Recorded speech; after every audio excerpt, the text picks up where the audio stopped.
Ultra Talk by Arnaud Manzanini.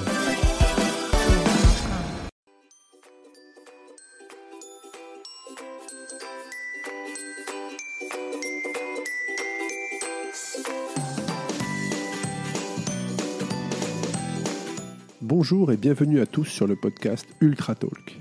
J'espère que vous passez un bel été pour que vous soyez boostés au maximum pour la rentrée qui arrive. Pour ma part, j'ai tout simplement kiffé ce mois de juillet à rencontrer, voire s'élancer, suivre et accueillir tous les participants de la Race Cross France, mais aussi à ses équipes d'assistance, aux élus des différentes villes que l'on a traversées, que ce soit les villes de départ et d'arrivée, les dizaines de bénévoles rencontrés et à toutes les personnes qui sont venues encourager les participants à l'arrivée, ce qui les révèle un peu plus aux yeux du grand public d'année en année comme de véritables héros.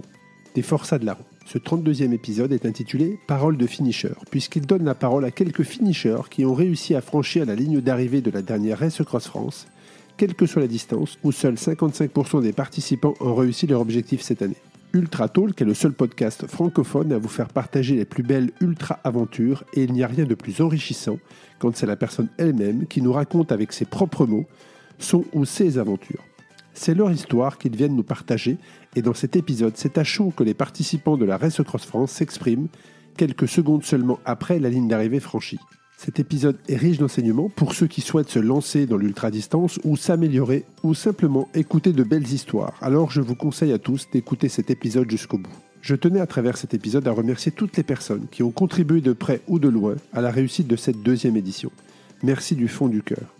Un bel article dans l'équipe de Olivier Arlambon que vous trouverez dans les notes de l'épisode, résume parfaitement cette année 2019. Et une vidéo réalisée par Heroine Bike, qui a d'ailleurs été visionnée des milliers de fois sur YouTube, est également dans les notes et résume parfaitement cette aventure. À chacune des arrivées, il y avait beaucoup d'émotions sur la ligne. Des larmes de joie uniquement, mais les moments de bonheur étaient beaux, ces moments étaient bons, et inutile de vous préciser le plaisir qui était le mien. J'ai rencontré sur ces lignes d'arrivée les familles, les amis ou même des habitants du Touquet qui ont suivi l'épreuve à distance qui voulaient absolument voir ces héros franchir la ligne d'arrivée dans leur ville. Après 2600 km de souffrance, de rencontres, de partage, d'encouragement et d'émotions. Un participant du 500 km, Mathieu, nous a fait remarquer que la Race Cross France ce n'était pas une épreuve sportive, mais c'était un voyage. Un autre, Pierre, nous a expliqué qu'il s'est passé une vie entre le départ et l'arrivée. Une autre, Caroline, nous a même expliqué qu'elle voulait impérativement terminer la Race Cross France pour remporter avec elle ces bons moments, cette émotion et la rendre plus forte pour la suite de sa vie personnelle et de sa vie professionnelle. Je vous lis d'ailleurs quelques messages reçus, que ce soit des villes, des participants, des bénévoles et des familles. Arnaud, tu m'as fait vivre avec ton équipe une sacrée aventure et je t'en remercie. Cher Arnaud, merci infiniment pour cette incroyable course. J'aime la Race Cross France.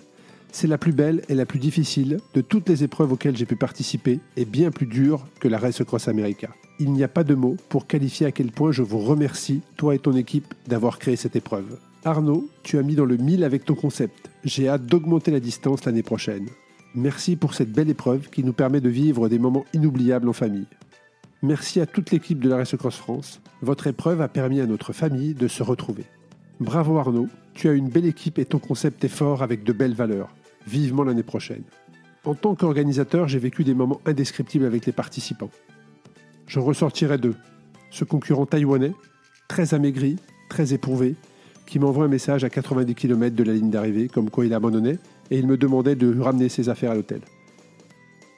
Je lui ai répondu qu'il était hors de question que j'y amène ses affaires sans lui, qu'il remonte de suite sur son vélo et qu'il devait finir cette épreuve. Il ne lui restait que 4 heures d'effort. Il venait de Taïwan, il devait impérativement terminer la Race Cross France. 4 heures après, il franchissait la ligne d'arrivée, je lui remettais son trophée, et après une courte sieste, je le ramenais avec ses affaires à son hôtel, il m'a profondément remercié. Le moment le plus fort restera sans doute le dernier virage du Mont Ventoux. Je revois encore Sandrine sortir de la nuit dans les phares d'une voiture, et que j'ai senti s'envoler dans ce dernier virage, à quelques mètres seulement de la ligne d'arrivée. Une fois celle-ci franchie, elle me tombera dans les bras, envahi par l'émotion d'être finisher. Bref, c'était beau, c'était bon de vivre cela et j'ai hâte de 2020. Je ne vous fais pas plus attendre et laisse place à mes conversations avec mes invités du jour, les finishers de la Race Cross France 2019. Caroline, bienvenue au Touquet. Merci.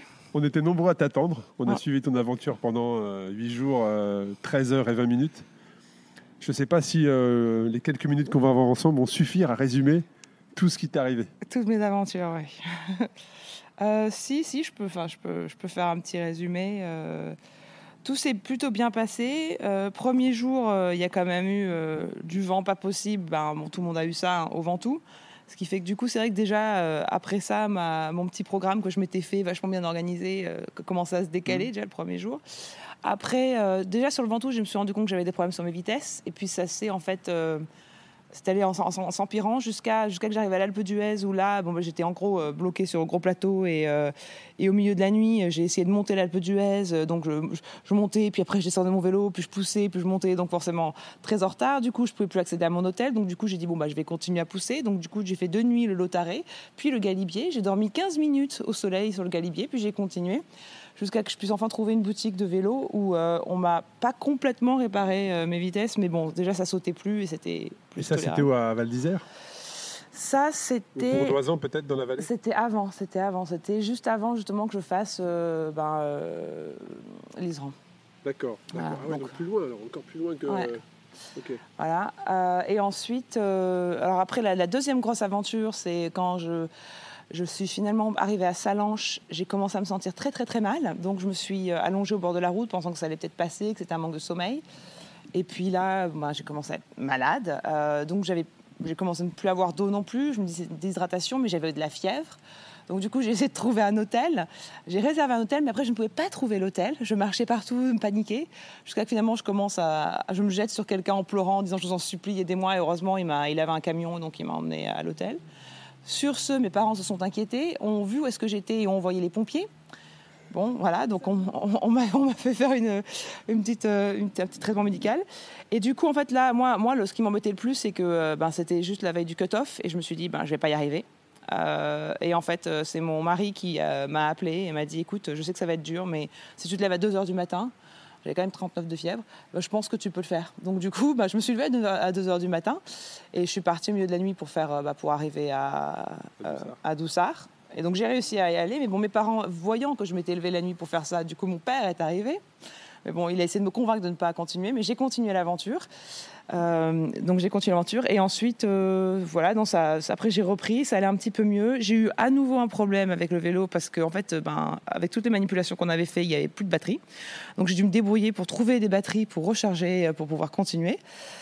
Voilà. Et donc après, depuis, j'ai continué. J'ai pris pas mal de retard. Ce matin aussi, alors que je savais que j'avais très peu de temps pour arriver, j'ai eu un problème sur mon Garmin. Donc du coup, j'ai fait 16 km en plus.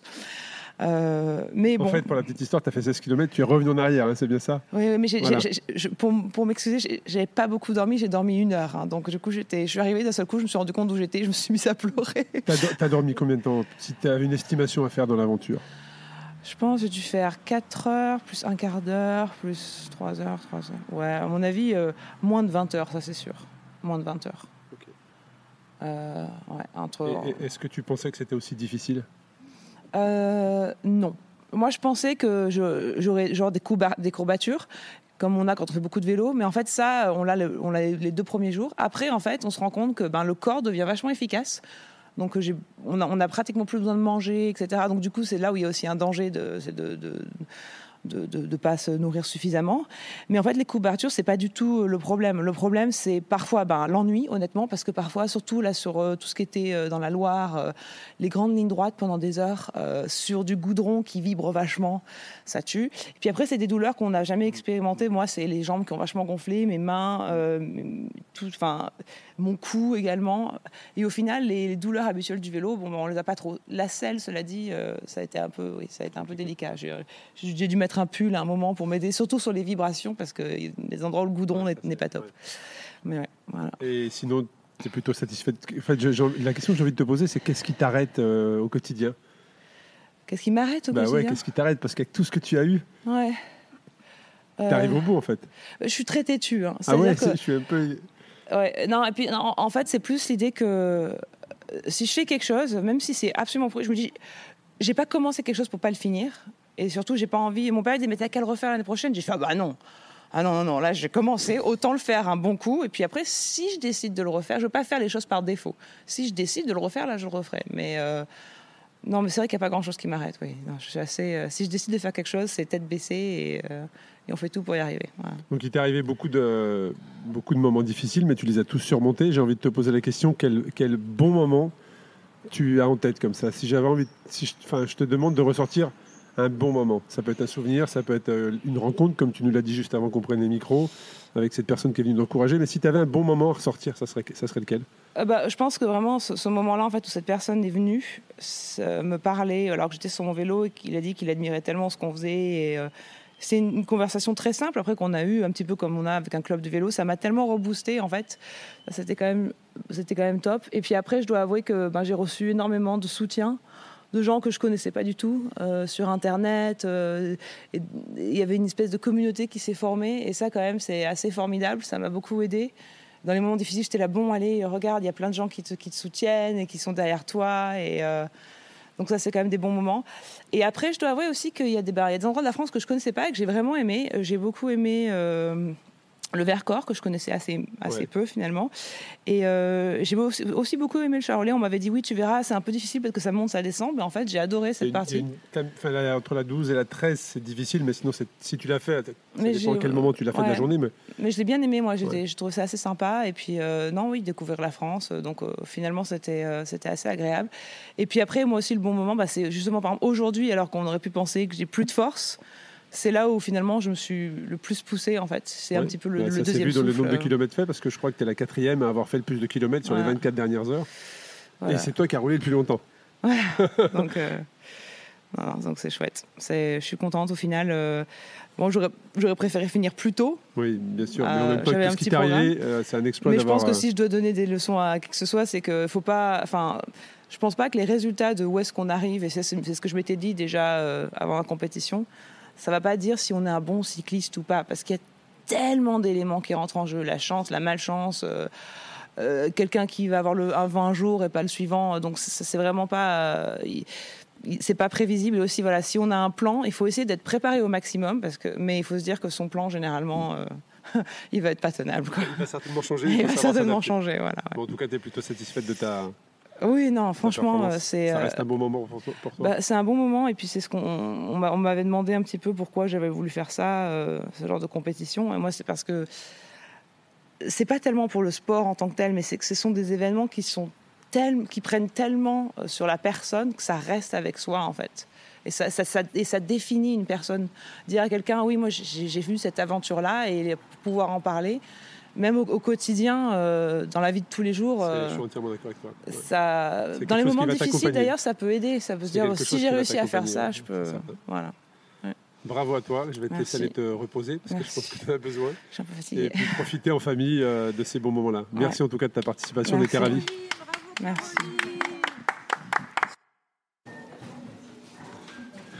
Bonjour Fanny. Bonjour François. Hello. La première question que j'ai envie de vous poser, c'est comment allez-vous ?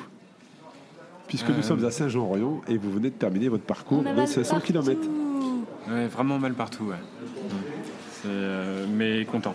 On est super content. C'est très dur, c'est très très dur. Du coup, forcément, le corps est mis à rude épreuve. Et voilà, ça se ressent. Enfin, ça se ressent aussi vachement quand on part avec. Si on part avec l'idée de faire 2600 km, je pense que on peut faire 500 plus. Quand on part avec l'idée de faire 500 km, quand on arrive au bout des 500 km, on a l'impression qu'on ne peut pas faire un seul kilomètre de plus. C'est, là, je sais pas toi François, mais moi j'ai l'impression que je suis au bout, quoi. Moi j'ai vraiment, je pense, tout donné dans ces 500. Je savais que j'allais en chier vraiment, mais à ce point-là... je l'imaginais pas. Alors, on resitue un petit peu le contexte. Fanny, toi, tu as gagné le ticket, on va dire, pour la Race Cross France avec le Werner Challenge l'année passée. Et je t'avais effectivement proposé de me dire sur quelle distance tu souhaitais participer. Tu avais choisi le 500 en équipe de 2. Et donc, c'est pour ça que vous êtes tous les deux devant moi aujourd'hui. Vous avez vécu donc, les 500 km de la Race Cross France qui partaient de Mandelieu-la-Napoule jusqu'à Saint-Jean-en-Royan. Pour une distance d'un peu, on dit 500 km, mais il y a un petit peu plus que 500 km, et sur la fin on peut les sentir. Et donc c'était quand même une épreuve un petit peu épique, puisque vous êtes partis sous la pluie, et puis ensuite il y a eu le vent, Donc est-ce que vous pouvez nous expliquer cette journée d'hier avec une ascension du Mont Ventoux assez compliquée? Je vous sens fatigué. C'était une journée... Je vous sens fatigué. Est-ce que tu veux que je répète la question? C'était une grande journée de 34 heures en fait. Voilà, faut le exactement. préciser. C'était une grosse journée qui a duré 34 heures. On n'a pas dormi. On est parti avec l'idée qu'on allait terminer ça. Alors j'avais fait des plans. Moi, je fais plein de petits calculs et de petites prévisions de type si ça se passe comme ça dans un monde idéal. À telle heure, on est à tel endroit. Sachant que je ne suis pas contre modifier tous les plans au dernier moment s'il y a... S'il faut s'adapter à une situation, voilà. effectivement. On est arrivé 3 heures après mes prévisions. Arrivé à Saint-Jean-en-Royan? Oui, à Saint-Jean-en-Royan. Sachant que mes prévisions, j'avais quand même un petit peu envie de les faire mentir. Et j'avais très envie, en fait, qu'on les explose et qu'on arrive avant. C'est manqué. Alors, qu'est-ce qui a fait qu'il y a eu 3 heures En fait, c'est vachement dur, hein, ouais. la raf. On ne s'attendait pas à quelque chose d'aussi dur. Dès les premiers kilomètres, ça fait que grimper. Mais il n'y a que ça. Il n'y a jamais de repos. Certes, on a eu beaucoup de vent, vraiment, mais... Ne serait-ce que le dénivelé, c'est tellement énorme que même sans le vent, je pense ça aurait été extrêmement dur. Le vent l'a rendu encore plus difficile qu'elle voilà, c'est quelque chose en plus. Moi, je trouve que les conditions météo n'ont pas été mauvaises du tout. On a eu un peu de pluie au départ, mais pas de la pluie bien méchante. C'est pas agréable de partir sous la flotte.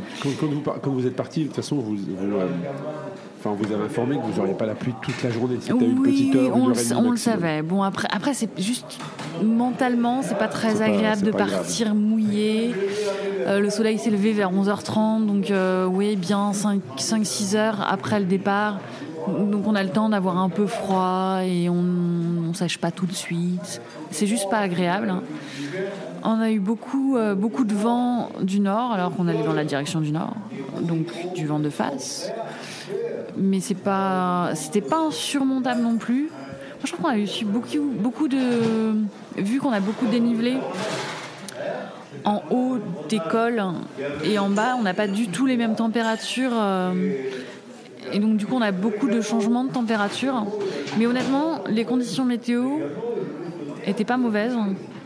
C'est juste que le parcours est magnifique et aussi extrêmement difficile. Oui, mais c'est le retour.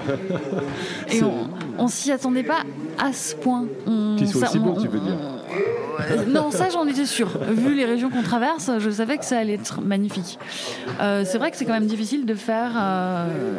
je pense qu'il n'y a pas une erreur. Si il y a un moment où on prend un sens interdit, alors ça m'a un peu... mais qu'on fasse le retour sur oui, ça, je te dirais. Mais sinon, je trouve ça hyper dur de faire un 545 km sans faute. Il n'y a pas une faute de goût, quoi. On passe en plus par tous les plus jolis paysages de toutes les régions par lesquelles on passe. C'est quand même assez dingue. C'est vrai que c'est très dur, mais on en prend plein les yeux tout le temps. Il y a au moins ça qui... Tu connaissais la région, François, toi ? Moi, je connaissais déjà un petit peu, ouais. J'ai la chance de régulièrement, tous les ans, venir dans le Vercors rouler, donc je connaissais déjà, mais j'ai quand même été surpris par des routes que je n'ai jamais empruntées. Quel a été le plus bel endroit pour vous ? La vue qui vous a époustouflé ou... Si on avait une à ressortir. Moi, je dirais bêtement le Ventoux, alors que je ne l'ai pas vu parce qu'on l'a monté de nuit, donc on n'a rien vu du tout, mais c'est une ambiance hyper particulière. Tu l'avais déjà monté de nuit ? Et je ne l'avais jamais monté de nuit, mais je l'ai toujours monté. Je l'ai monté, j'avais recompté pendant la nuit. J'ai monté 5 ou 6 fois, et à chaque fois dans des conditions hyper spéciales. Difficile. Pas forcément difficile, mais juste dans des trajets qui sortent complètement de l'ordinaire, quoi. J'ai jamais fait oh tiens, aujourd'hui je vais me faire un petit Ventoux par Bédouin. J'ai jamais fait ça. J'ai fait que oh tiens, je suis à Aix-en-Provence, je vais aller monter le Mont Ventoux, logique. Ou je descends un week-end pour faire les cinglés. Enfin, il y a que ou bien sur la première BTR que j'ai faite.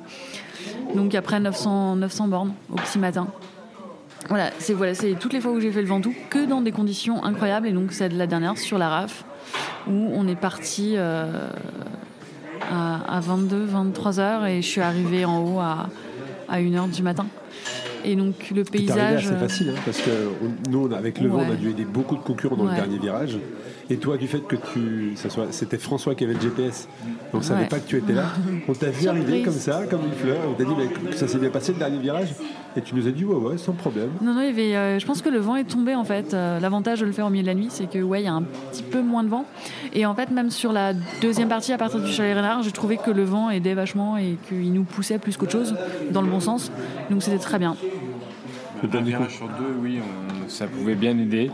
Et après, moi, c'est vrai que je commençais déjà à fatiguer un peu. Et ça a été déjà une grosse épreuve. Je suis quand même arrivé en haut du Ventoux. Oui, on t'a vu arriver. J'étais pas très bien. Il m'a fallu un petit moment avant de pouvoir repartir. Mais bon, après... J'ai une anecdote par rapport à ça, d'ailleurs on en a parlé tout à l'heure, mais Fanny est partie. Si, c'est intéressant. C'est intéressant. Quand Fanny est partie, il était 50. Alors je me souviens, très honnêtement, je me souviens plus de l'heure. Je sais juste que j'ai regardé ma montre, c'était 51. Et Fanny m'a dit, tu diras à François à quelle heure je suis parti et que j'attends à Malocène. De toute façon, comme je descends mal, il me rattrapera. François arrive donc 35 minutes plus tard. Et je dis à François, alors François, je te transmets le message de Fanny, elle est partie à 35 minutes et elle t'attend à Malocène. Et François me dit, bon, j'ai le temps de manger parce que comme elle descend lentement, je vais peut-être la rattraper. Donc c'était assez drôle de vivre ça. Je tiens à dire que je suis quand même arrivée à Malocène et que je l'ai attendu un petit peu. Parce qu'il a beaucoup mangé, je crois. Et une autre anecdote, c'est qu'on a posé la question à Fanny tout à l'heure quand elle est arrivée et qu'elle a franchi du 500 km, comment s'est passée la descente. Et là, par contre, je vais te laisser raconter cette anecdote et nous faire partager ça, ta technique en tout cas, pour ne pas t'endormir. Ouais. On va dire que c'est une technique, on va dire que c'est pas ridicule, voilà. C'est une vraie technique pour effrayer les animaux dans la nuit. Et c'est aussi en fait pour pas m'endormir. Moi j'ai besoin alors que je suis pas ultra bavarde, mais quand vient la nuit, tout d'un coup j'ai besoin de m'exprimer énormément. J'ai besoin de verbaliser plein de trucs, juste parce que j'ai besoin de parler pour pas m'endormir, pour me maintenir en alerte. C'est ta technique. Voilà. Et quand j'ai personne à qui parler, eh bien, je chante. Et là, comme en plus je voulais effrayer les animaux, je chante extrêmement fort. Et quand j'étais en haut du Ventoux, il y avait un autre type, Louis, qui était là aussi.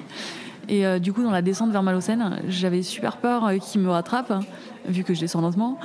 J'avais super peur qu'il me rattrape et qu'il se demande ce que je faisais à chanter. Pour la petite info, c'était du Jacques Brel que j'ai chanté à peu près dans toute la descente. Voilà. Et donc après, vous vous êtes retrouvés à Malocène, c'est ça ? Ouais. Oui, c'est ça. Ouais. Et comment s'est passée la suite ? Parce que même s'il y a une petite partie qui était un peu plus plate, il y a quand même le col de Rousset à monter derrière. Comment s'est passé les 200 derniers kilomètres pour vous ? Il y a ça, et puis il y a aussi que du coup c'était la nuit, quoi. En fait, la difficulté de cette partie pour nous, c'était pas le dénivelé effectivement, mais c'était le fait qu'il fallait. Comme en fait on s'est pas arrêté de dormir. Ça va être ma question en fait. Vous n'avez pas dormi ? Très peu. Même pas une micro-sieste 10 minutes.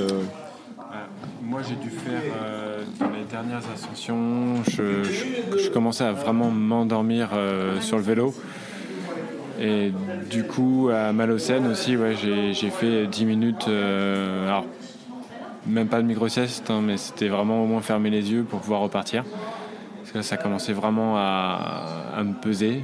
Et c'est vrai que j'ai eu la dernière ascension, j'ai fait à 2 km de l'arrivée, je commençais à m'endormir sur le vélo, donc j'ai fait 10 minutes à 2 km en haut du col. C'était très bête, mais voilà, j'en avais besoin. C'était nécessaire. Ouais. Et Fanny, mais qu'est-ce que tu as fait à Malocène toute seule à 3h du matin Mon Dieu. J'ai trouvé des toilettes. Voilà, c'est vachement bien. Elles sont à côté de l'office de tourisme si vous le souhaitez. Elles sont ouvertes toute la nuit. Donc ça déjà c'est vachement utile, rien que se laver les mains et se passer un peu d'eau sur le visage, c'est très chouette. J'ai mangé parce que j'avais mon petit taboulé qui m'attendait dans ma sacoche.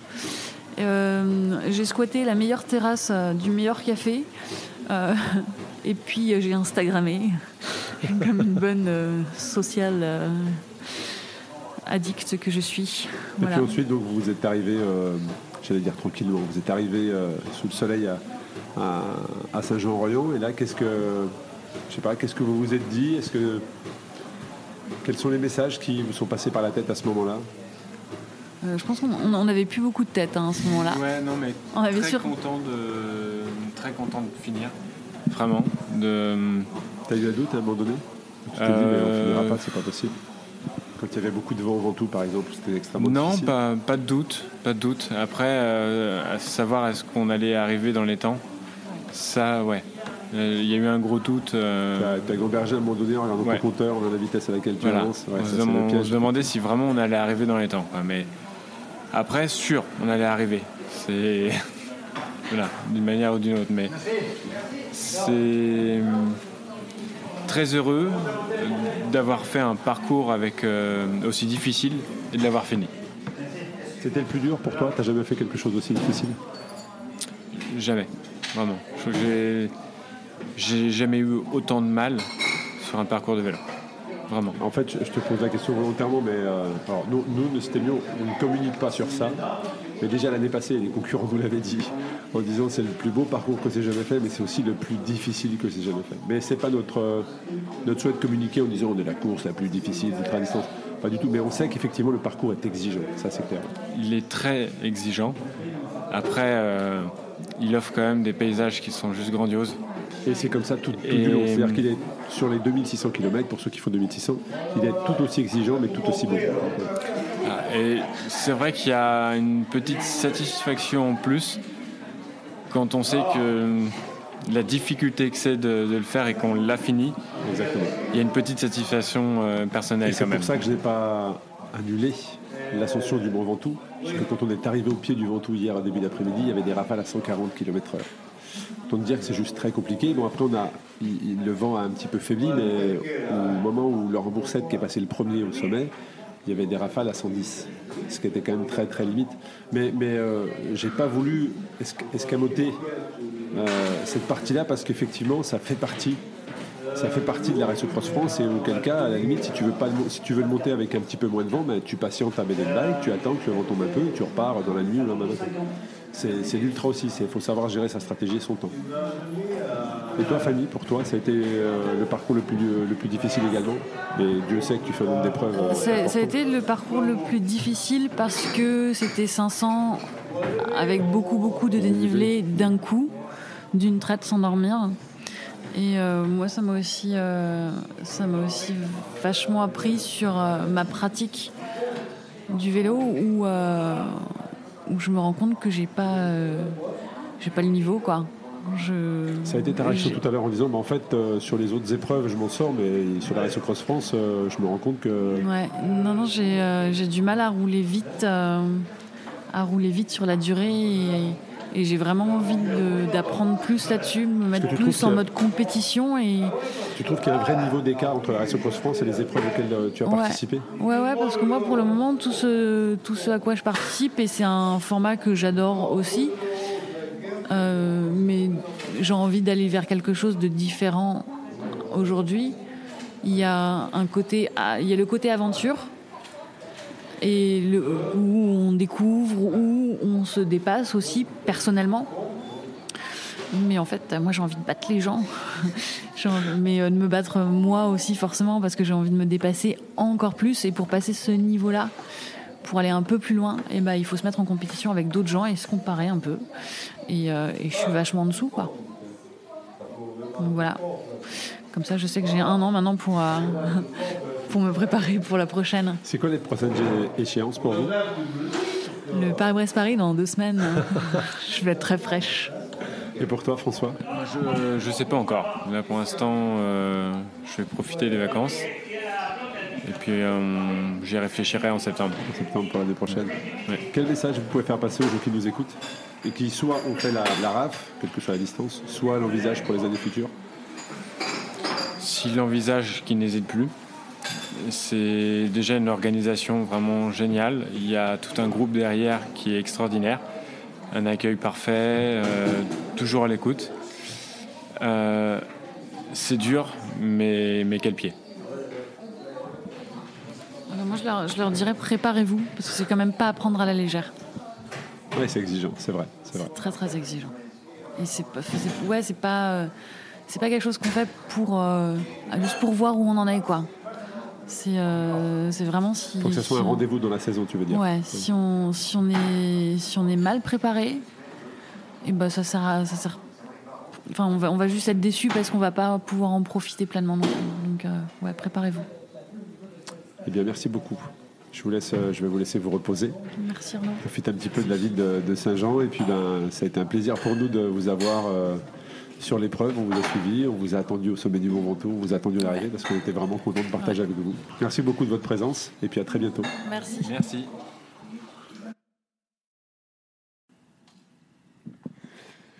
Alors Laurent, explique-nous un petit peu cette deuxième Race Cross France pour toi. Alors elle était très différente de la première, mais beaucoup plus dure que la première.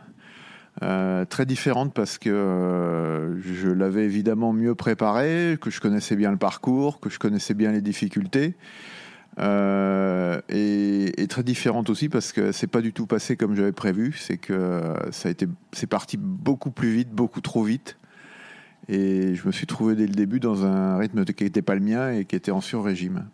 Alors c'est parti vite malgré le vent, c'est-à-dire que les temps, vous avez tout de suite été en avance sur vos temps de l'année passée malgré le vent qui était 2 fois plus fort. Ouais, qui était 2 fois plus fort, qui était essentiellement de face. Dans le Ventoux, c'était l'apocalypse.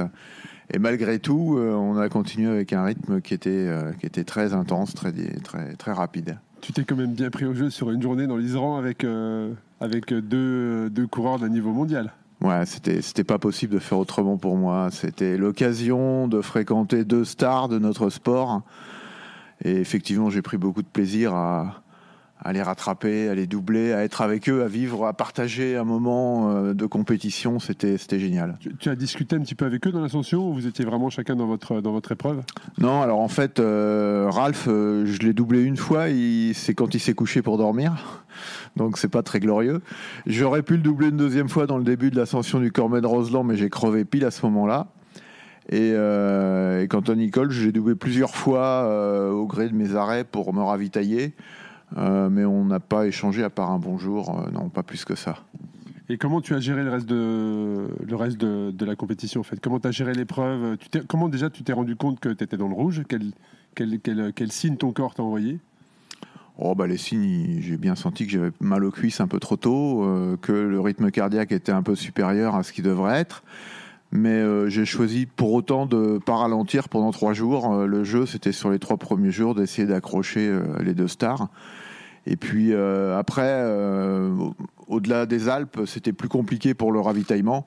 C'est plus compliqué de trouver à manger, c'est très compliqué de trouver de l'eau. Et donc, de fait, j'étais plus dans le jeu pour pouvoir m'accrocher. Et donc, j'ai pu prendre un rythme qui était plus protecteur pour moi. Et même si j'ai pas baissé beaucoup de régime, parce que derrière, la résistance était quand même importante avec les poursuivants, plus, me semble-t-il, que l'année dernière. Et donc, du coup, j'ai moins géré. Bah oui, parce que tu as Rudy qui est derrière, donc là, du coup, va arriver logiquement demain en début d'après-midi, mais qui a bien résisté pendant longtemps. Ouais, qui est quand même vainqueur de l'Alpi 4000 l'année passée, donc un gros niveau. Il y avait aussi Cédric Béolet, qui était pas très loin derrière, mais malheureusement, lui, c'est un tendon ligament qui a lâché au niveau de son genou, mais il y avait un niveau effectivement un peu plus élevé que par rapport à l'année passée. J'aimerais savoir comment tu as géré ton alimentation, parce que tu disais justement que tu avais un petit peu de mal à trouver de l'alimentation. Comment est-ce que tu as géré ton alimentation et est-ce que toi, tu as souffert de problèmes gastriques, puisqu'il y a 5 coureurs sur cette épreuve qui ont souffert de gros problèmes gastriques? Non, aucun problème gastrique cette année. J'en avais eu l'année dernière, mais pas cette année. L'année dernière, c'était probablement parce que je m'étais ravitaillé à une fontaine qui ne m'inspirait pas, mais j'avais pas le choix, il y avait que ça. Cette année, pas de problème gastrique, mais par contre, compliqué quand même la gestion de l'alimentation. Et un peu frustrant parce que c'est vrai que j'ai la sensation que je perds le contact avec Ralph et Nicole essentiellement pour ça, parce qu'à un moment, je suis obligé de m'arrêter dans une épicerie et qu'il y a une petite grand-mère devant moi qui choisit ses produits et que je trépigne derrière pour attraper une brioche et 2 croissants, quoi. Donc bon, voilà, après la frustration est passée et puis je reprends mon rythme à essayer de trouver de l'eau, à essayer de trouver de quoi manger, essentiellement dans les boulangeries parce que c'est ce qui est ouvert le plus tardivement. En tout cas, on le voit nous, on suivait la trace GPS. L'évolution du graphe, on voit que tu roulais aussi vite qu'eux, ça c'est évident. C'est les arrêts qui te font effectivement perdre de contact, mais c'est pas la vitesse à laquelle tu roulais. D'ailleurs, tu les as impressionnés, puisqu'on en a encore reparlé ce matin à leur arrivée. Ils sont stupéfaits de te voir rouler avec un vélo équipé comme il est. Ouais, il est forcément un peu plus lourd, hein, et forcément il y a 5-7 kilos de plus, ouais. Donc des watts en plus, donc de la fatigue en plus, et pour eux, ils ont été épatés de voir que tu faisais jeu égal, quoi. Ouais, j'étais épaté aussi, hein, je m'y attendais pas non plus, hein, c'était une surprise. Nous, derrière notre écran, on se disait, voilà, il doit se faire vraiment plaisir. En tout cas, parce qu'on en avait discuté à l'avance, je savais ce que tu voulais, enfin, pas ce que tu voulais faire, mais je savais que tu allais faire un petit peu la course avec eux. Et quand on voyait que ça durait quand même beaucoup plus que prévu, on se doutait que tu prenais beaucoup de plaisir. Comment tu as géré ton sommeil ? Alors, je ne l'ai pas géré, le sommeil. Parce que là, en arrivant, tu nous as dit, j'ai pas dormi depuis 24 heures, donc ça vacille un peu. Ouais, alors la première nuit s'est passée comme j'avais prévu chez moi, j'ai dormi 3 heures. Mais j'ai donc été surpris le lendemain de revenir sur Ralph et Denise. J'imaginais qu'après un sommeil de 3 heures, je ne les reverrais pas. Et puis finalement, je suis revenu parce que je pense que j'avais des bonnes jambes en montagne, j'étais bien préparé. La deuxième nuit, je l'ai passée à Cluse. Oui. Donc hôtel pareil, 3 heures, et je repars et je suis pas très très loin. Et puis alors après, j'avais plus d'hôtel, donc après ça a été un peu comme j'ai pu, 1 heure par-ci, 1 heure par-là, dans un fossé, dans un lavoir, comme j'ai pu. La débrouille. L'année passée, tu avais adopté la stratégie de dormir aux heures chaudes. C'est-à-dire entre 15 et 17 heures, si ma mémoire est bonne, cette année, t'avais un calcul par rapport à ça ? Non, cette année, ça tombait mal parce que j'ai été trop vite, en fait. Donc, je suis arrivé chez moi trop tôt. Donc, c'était le matin. Et donc, après, ça s'est enchaîné parce qu'après, je suis obligé de dormir à peu près tous les 24 heures. Sinon, je perds le rythme et je ne peux pas tenir de toute façon. Hein. Il y a eu des moments où il fallait que je dorme. Et donc, je m'arrêtais et je dormais parce qu'il n'y avait pas le choix. Au niveau du parcours, donc même si c'est le même exactement que l'année passée, est-ce que tu as eu, toi, des sensations différentes sur le vélo ? Est-ce que tu t'es dit, tiens, à cet endroit-là, l'année passée, j'étais mal, là, je suis bien, ou inversement ? Non, en dehors de sur-régime, mais que je comprenais et que j'appréhendais, le parcours ne m'a pas surpris. Il est toujours aussi dur. Trop dur, la fin. L'avant-dernier secteur, c'est l'enfer. L'avant-dernier, c'est... Tout le temps, ça monte, ça descend. L'année passée, tu m'avais dit, Arnaud, si tu modifies le parcours encore un peu plus dur, je ne suis pas sûr de revenir. Ouais. Tu as vu, je ne l'ai pas modifié. Tu ne l'as pas modifié, mais il est déjà bien assez dur. Ouais, c'est vraiment très, très dur parce qu'il n'y a pas beaucoup de secteurs où on peut récupérer. C'est ça, on est tout le temps en prise. Même Ralph, tu vois, ce matin, me disait qu'il a pourtant fait le tour les États-Unis, l'Autriche, la Slovénie, la Suisse. C'est qu'il n'avait jamais fait quelque chose d'aussi dur que ce parcours-là. Ouais. Mais que les paysages étaient jolis, mais en même temps, c'est quand même compliqué. Ouais, mais c'est un parcours difficile, c'est clair, mais peut-être trop difficile pour que beaucoup de public puisse participer, je pense. Ouais, après, c'est vrai que c'est ce qui rend l'épreuve aussi un petit peu épique et ce qui va faire que les gens veulent aussi peut-être venir pour se dépasser, pour se surpasser. Il faut mieux se dépasser. Ils vont être au rendez-vous. Je vais juste revenir sur ton temps.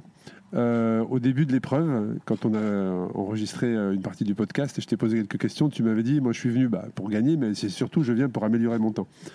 Donc c'est mission réussie puisque tu as mis 5 jours, 19 heures et quelques minutes. Enfin, je reste bouche bée. Ça fait une grosse progression. Hein. Si je progresse autant l'année prochaine, ça va faire bien. Tu vas finir avec Ralph, fais attention. Ouais, non, j'étais évidemment surpris. Après, mentalement, j'étais prêt à pas finir la course, faut le savoir. Hein. Moi, c'était pas important pour moi de finir absolument. C'est-à-dire que si j'avais dû accompagner Ralph et Denise pendant 3 jours et puis laisser tomber, c'était pas un problème. Il se trouve que j'ai réussi à gérer derrière et que j'ai pu récupérer et que j'ai vu que l'écart avec mes poursuivants finissait par grandir aussi. Et qu'après, quand tu as de l'écart, c'est tout de suite plus facile parce que tu prends le temps de t'arrêter pour manger, pour boire, tu prends le temps pour faire une pause d'1 demi-heure pour dormir. Tu t'installes un peu dans le confort et donc du coup, c'est plus facile. En fait, il y a eu un écart. L'écart était vraiment faible jusqu'à la Colombière, je pense, vers la sortie des Alpes, où là, ça restait serré. Ouais. Et puis, à partir de la Colombière, l'écart a commencé à grandir pour c'est devenir ce qu'il est aujourd'hui. Et donc, effectivement, c'est plus confortable, comme tu dis, t'arrêter, c'est moins stressant, tu peux prendre du temps pour te reposer, pour t'alimenter, donc c'est plus facile. Ouais. Je sais pas, tu as peut-être un message à faire passer aux concurrents qui sont derrière, ou ceux qui sont arrivés, Ralph et Nicole ou... Aux concurrents qui sont derrière, je leur souhaite du courage parce que c'est pas fini. Il peut encore y avoir du vent demain. Il y avait du vent aujourd'hui, tout le temps du vent toute la semaine. Vous l'avez vu de face toute la semaine. Ouais, toute la semaine de face. Ouais, ça rend la course évidemment beaucoup plus difficile. Et puis Ralph et Nicole, bravo, c'est des super champions et j'ai été ravi de passer quelques jours pas très loin derrière. Bon, en tout cas, on peut te féliciter parce que tu fais partie de ces champions-là. 2e trophée pour toi. Tu améliores ton temps. Bravo, bravo, félicitations, bon repos surtout. Ouais, merci. Et bon sommeil parce que tu n'as pas dormi depuis plus de 24 heures et en tout cas, c'est un vrai plaisir de t'avoir sur l'épreuve. Merci à toi de cette épreuve. Bonjour Mathieu, bienvenue à Saint-Jean-Orient. C'est là où tu viens d'arriver il y a quelques heures maintenant, prêt à être reposé au bout du 500 km sur la Race Cross France 2e édition. Comment ça va ? Ça va, petite sieste de 3 quarts d'heure, tout va bien. Et t'es prêt à repartir ? Peut-être pas quand même. Moi j'ai voulu échanger avec toi Mathieu parce que je t'ai vu arriver très frais, très ému de faire ce 500 km.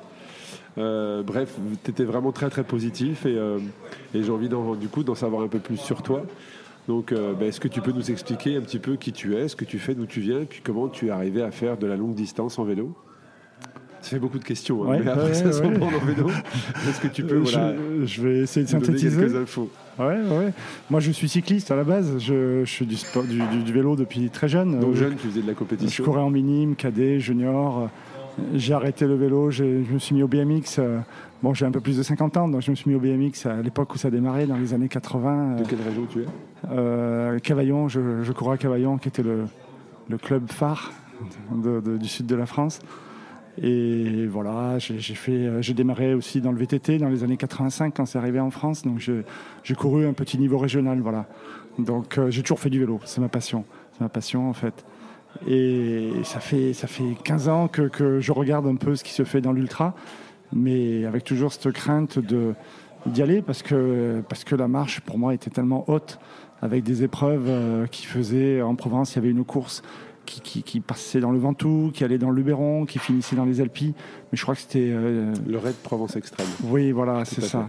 Mais je crois que c'était... Où les meilleurs mondiaux, d'ailleurs, étaient très souvent au départ. Oui, voilà. Mais j'étais fasciné, mais en même temps, je me sentais incapable de rentrer dans ce milieu-là, quoi, et de m'inscrire. Donc voilà, donc j'ai démarré sur le long avec les épreuves qu'on connaît tous, le Tour du Mont Blanc, les 7 majeurs qu'a créé Patrick Gilles. Tu as fait les 7 majeurs ? Oui, j'ai fait les 7 majeurs en 2 jours, en 1 journée aussi, en 24 heures, même si je ne suis pas arrivé à le boucler en 24 heures. Je ne sais pas, mais voilà.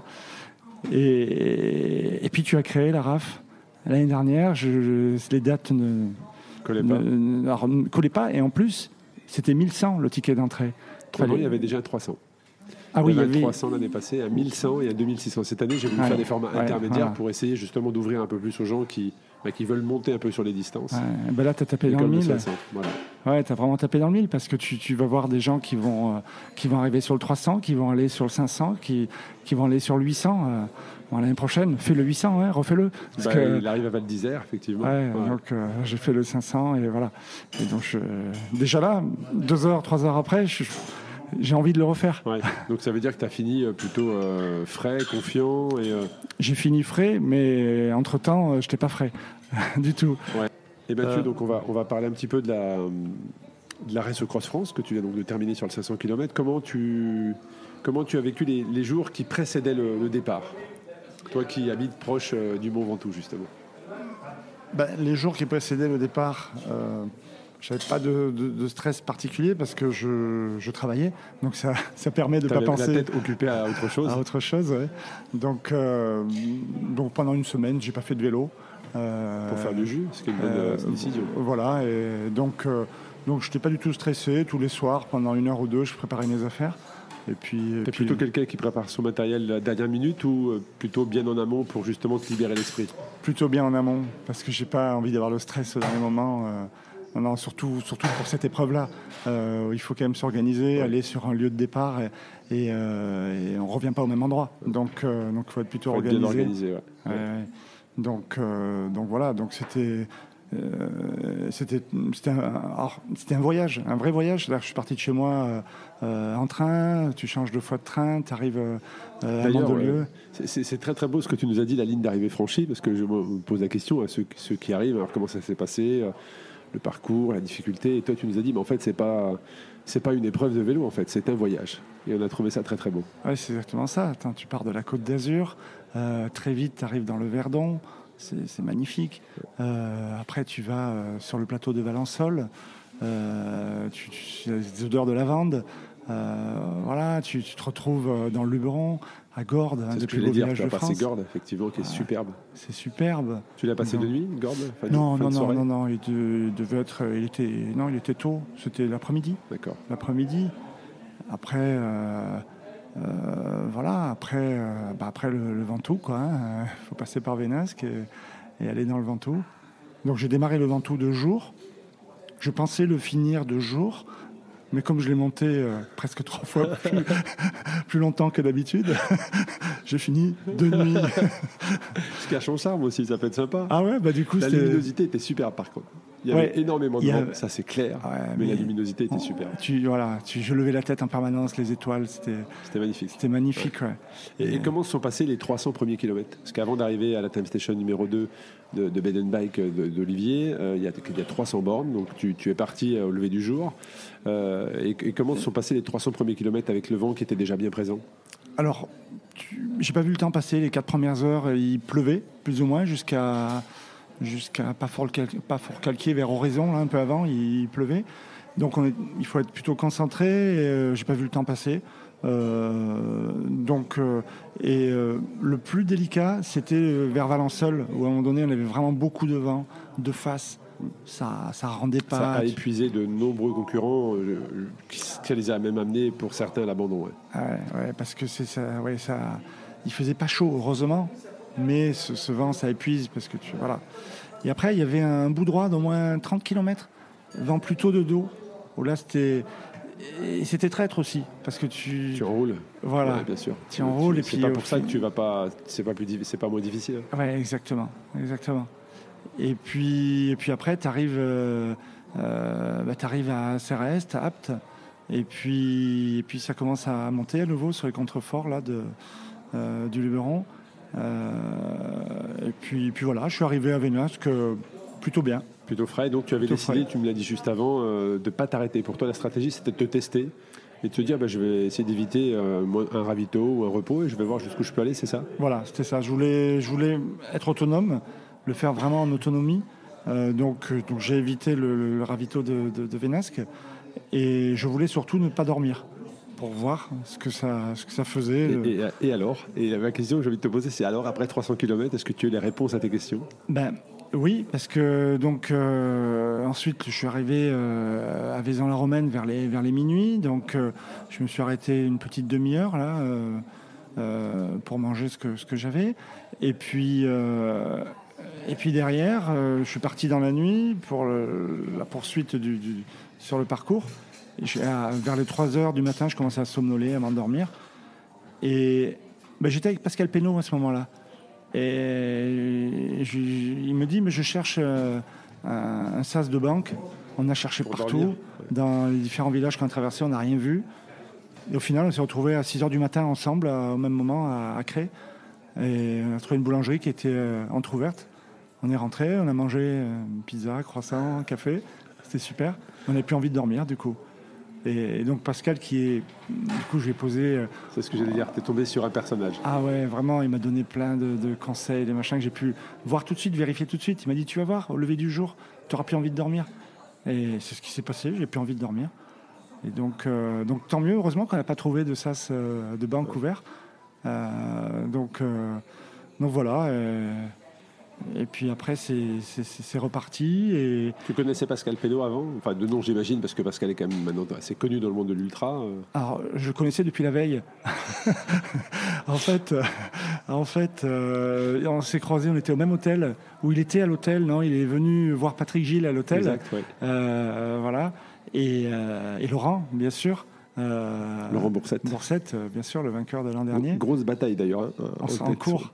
Ils sont 3 devant, c'est une grosse bataille. Et donc, c'est ce que j'aurais dit. J'ai dit, moi, je vous connais tous, mais vous ne me connaissez pas. Pour le moment. Donc, voilà. Donc, ils sont tous les 3 super sympas. Ouais. Voilà. Et donc, on a discuté un peu la veille. On a mangé ensemble la paella que tu nous as offert. Et donc, voilà. Et donc, on s'est retrouvés par hasard, à un moment donné, sur le vélo. Le long de la route, en fait. Voilà. Ouais. C'est vrai que ça se calcule pas forcément, ça s'anticipe pas. C'est juste qu'en fonction de la stratégie des uns et des autres, eh bien, souvent, tu te croises, tu te doubles, tu te redoubles, et puis au bout d'un moment, tu te retrouves et tu fais un bout de chemin. Un bout de chemin avec la personne, et ça, ça permet de nouer aussi des relations et d'apprendre, comme tu l'as dit, plein de choses sur des astuces, des techniques. Oui, c'est ça. Parce que c'est un monde où il y a beaucoup d'humilité et les gens sont prêts à partager c'est ça de suite. S'ils peuvent le faire, ils le feront avec grand plaisir. C'est vraiment ce qui me frappe. Ouais. J'ai posé plein de questions la veille à Laurent Boursette. Il me répondait. Oui, parce que c'est un sport qui est tellement difficile, où tu vas tellement loin que tu sais que tout peut basculer à tout moment et que de t'enflammer, de te prendre pour quelqu'un d'autre, ça ne sert pas vraiment à rien, parce que tu vas faire 300 bornes, ça va vite te ramener les pieds sur terre, tu vois. C'est exactement ça. Donc autant partager, profiter. Comment tu as vécu je ne sais pas si on peut dire la mythique ou l'épique, ou en tout cas l'ascension du Ventoux avec des rafales à plus de 100 km/h? Alors avec une grosse crainte au préalable, parce que j'habite à Vaison-la-Romaine. Donc le Ventoux, là, cette année, c'est la 15e tous les fois. jours. Ouais. C'est la 15e fois que je le montais depuis 3 mois. Quoi. Donc c'est la sortie classique pour se préparer à la montagne. Mais je pense que celle-ci, tu t'en souviendras. Ah là, je me rappellerai. Voilà. Je ne l'avais jamais montée de nuit. Donc ça y est, c'est fait. Et avec ce vent, avec ce froid, il faisait entre 0 et 5 degrés. Là, on ressentit, en température. Alors, tu as vu, comme on avait posé le véhicule et le barnum pour que vous soyez abrités du vent, on avait 13 degrés quasiment toute la nuit. Et je pense qu'en ressenti, quand on sortait un petit peu de cette zone protégée, on était autour de 0, effectivement. Donc, c'était la plus difficile ascension pour toi? Oui, sans problème. Sans problème, c'est plus difficile parce que trop longue. Oui, bien sûr. Oui, parce que quand tu montes moins vite, forcément, quand on a l'habitude de monter dans durant une certaine durée, quand tu doubles ou tu triples même la durée, tu te dis mais c'est pas possible, jamais je vais y arriver. Jamais je vais avoir le bout, parce que quand tu vois ton compteur, la vitesse à laquelle tu roules, forcément tu le reverses, tu fais le calcul et tu dis mais c'est pas possible, je vais pas mettre 3 heures ou 2 heures et demie pour le monter. Certains concurrents, pour info, ont mis 4 heures. Tu imagines? Et en plus la nuit, tu as toujours l'impression d'aller vite la nuit. Tu rates ton compteur, tu dis ah ben mince, je vais pas vite du tout là. T'as pas les mêmes repères. Et 2 km/h de moins ou 3 km/h de moins, c'est tout de suite des heures dans le Ventoux. Et comment tu t'es alimenté dans cette partie-là? Est-ce que tu avais anticipé en t'alimentant beaucoup avant, en te disant il va y avoir du vent, je vais doubler la durée de l'ascension, je vais devoir une dépense énergétique qui va être très importante, parce que vous avez quand même puisé énormément dans vos réserves hier. Est-ce que tu avais anticipé cette dépense énergétique-là ou pas forcément? Non, là, j'ai pas été bon. Justement, j'ai pas anticipé. Et quand j'ai voulu manger à Vaison-la-Romaine, c'était après le Ventoux, autant pour moi. Mais déjà avant, je sentais que j'étais un peu vaseux, tout ça. Donc j'ai dû monter le Ventoux en mangeant un gel. C'est tout. Sur la durée, la totalité de l'ascension? Sur les 3h30, j'ai dû manger un gel en bas. Après, j'arrivais plus à manger. Et quand tu dis je n'arrivais plus à manger, c'est que tu n'avais plus l'envie. Tu étais saturé au niveau du sucre? J'étais nauséeux. C'est ça. J'avais la nausée, je ne sais pas d'où ça vient, mais j'avais la nausée. Ça vient de comment tu t'es alimenté les heures précédentes. C'est ça. Oui, j'aurais dû aller à Vénesque à ta station. C'est comme ça. Non, mais tu as eu des réponses à tes questions. Oui, exactement. C'est le plus important. Exactement, Et donc, parle-nous de ce dernier virage. Ce fameux dernier virage du Mont Ventoux. Donc je connais très Tu bien le connaissais, Ventoux. voilà. Je savais qu'il fallait pas prendre à droite, Ouais. sinon tu es tanké dans le mur. C'est important que tu partages ça, parce que moi, c'est Christian Etich avec qui j'ai été en contact quelques heures avant votre passage et avant ma prise de décision de dire on passe quand même, malgré les rafales de vent. C'est lui qui m'a donné cette technique en disant Arnaud, fais attention dans le dernier virage, tu expliqueras bien à tes concurrents de bien prendre à gauche, justement, contre le muret avant que le vent se rabatte.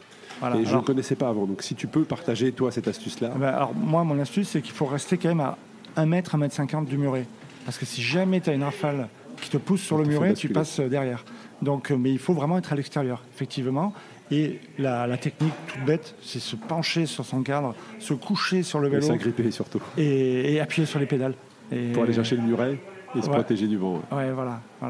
Mais bon, tu étais là, tu nous as aidés. Oui, parce que je vous voyais et j'ai vu certains concurrents mettre pied à terre en pensant faire l'intérieur pour gagner du temps. Et je les ai vus dans les bourrasques arrêter, ne même pas pouvoir bouger parce qu'avec les cales, tu glisses un peu sur la route, tu n'as pas d'appui.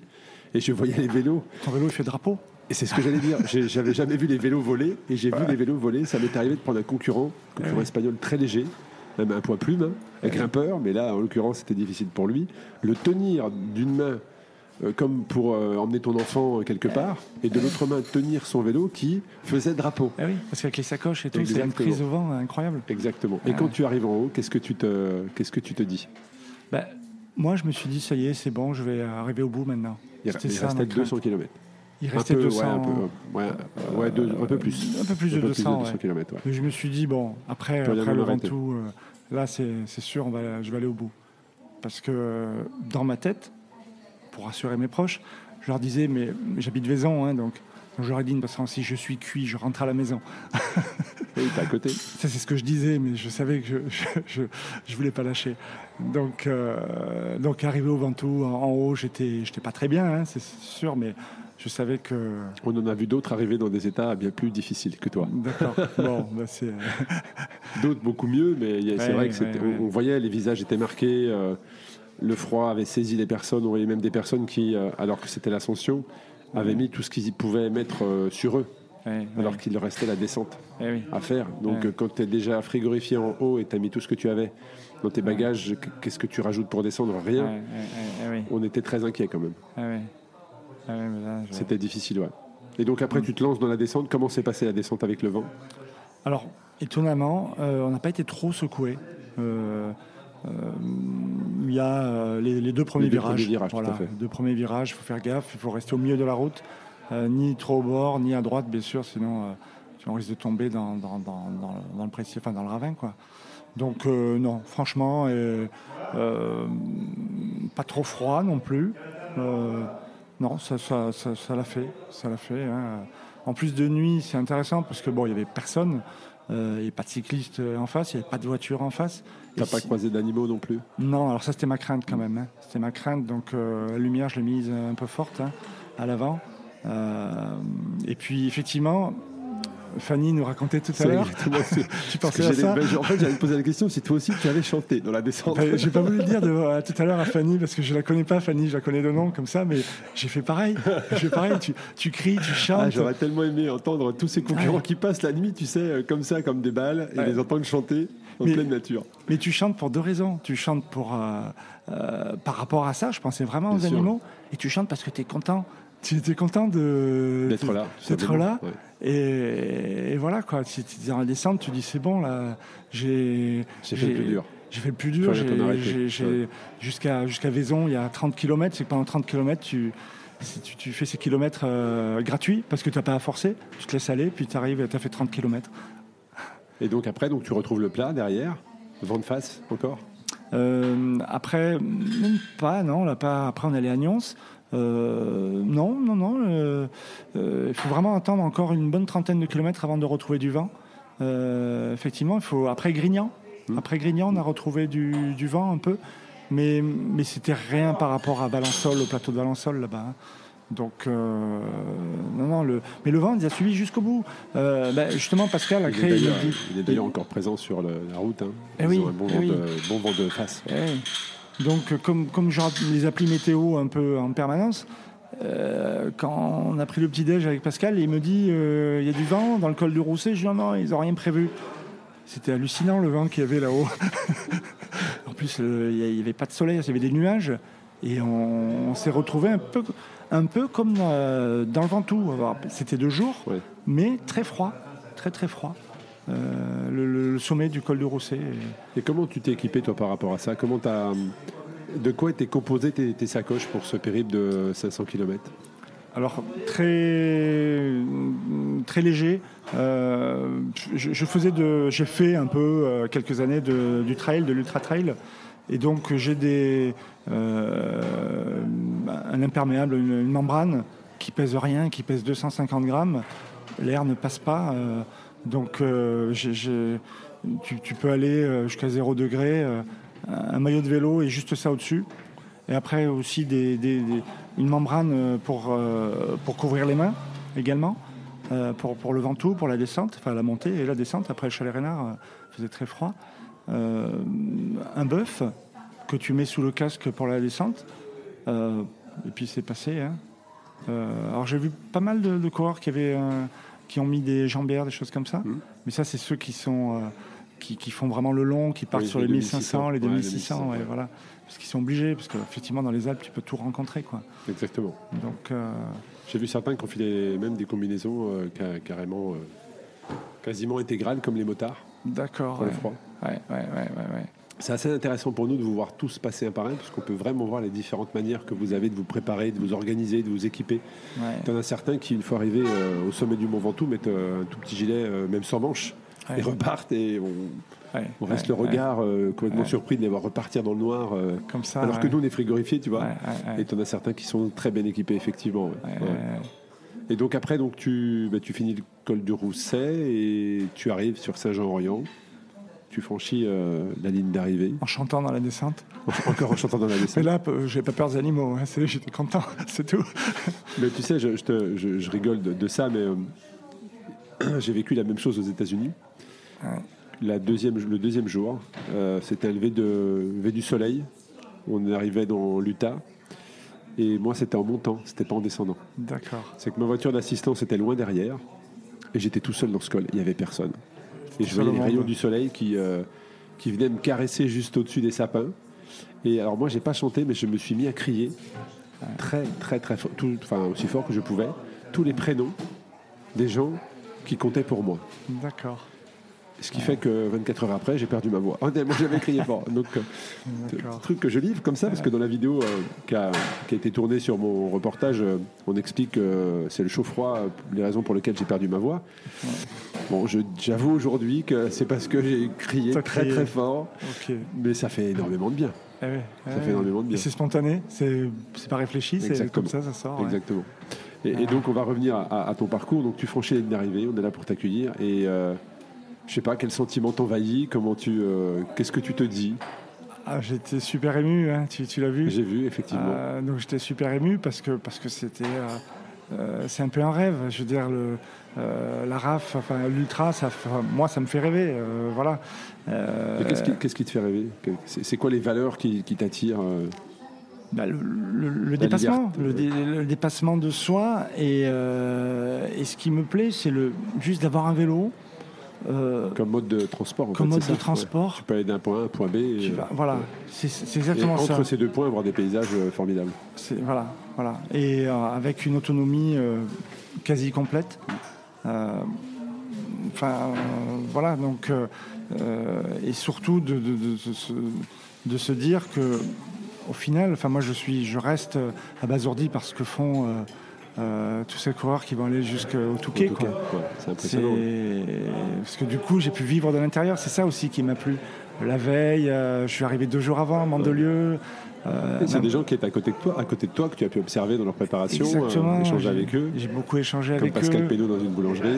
Ouais, voilà. Donc c'est super intéressant d'échanger et après l'ultra pour moi ça reste c'est surtout la liberté, voilà. Bonjour Louis. Bonjour.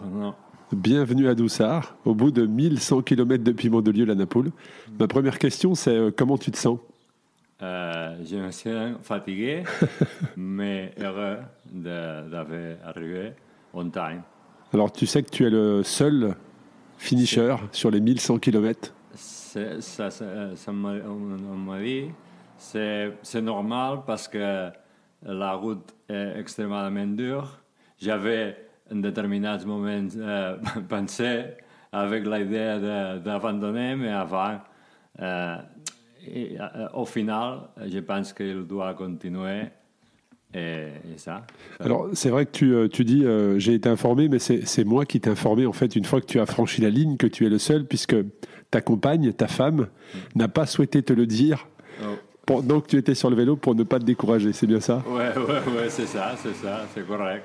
Je ne sais rien d'autres participants. Bien, au Alpe d'Huez, j'avais trouvé une participante de 1100 qui m'a dit « Oh, je ne peux pas seguir, j'ai fini ici parce que c'est trop dur pour moi. » Et finalement, il a abandonné à Alpe d'Huez. Alors, c'est vrai que Louis, j'ai discuté avec ton épouse quand on t'attendait. Tu es un habitué tu fais beaucoup de vélo, tu as déjà fait des tours de Mont-Blanc, différentes épreuves d'ultra-distance.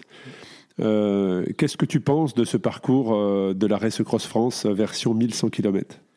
Je pense premièrement que c'est une route extrêmement belle, surtout pour la gens qui ne connaissent France, parce qu'il y a différents lieux fascinants.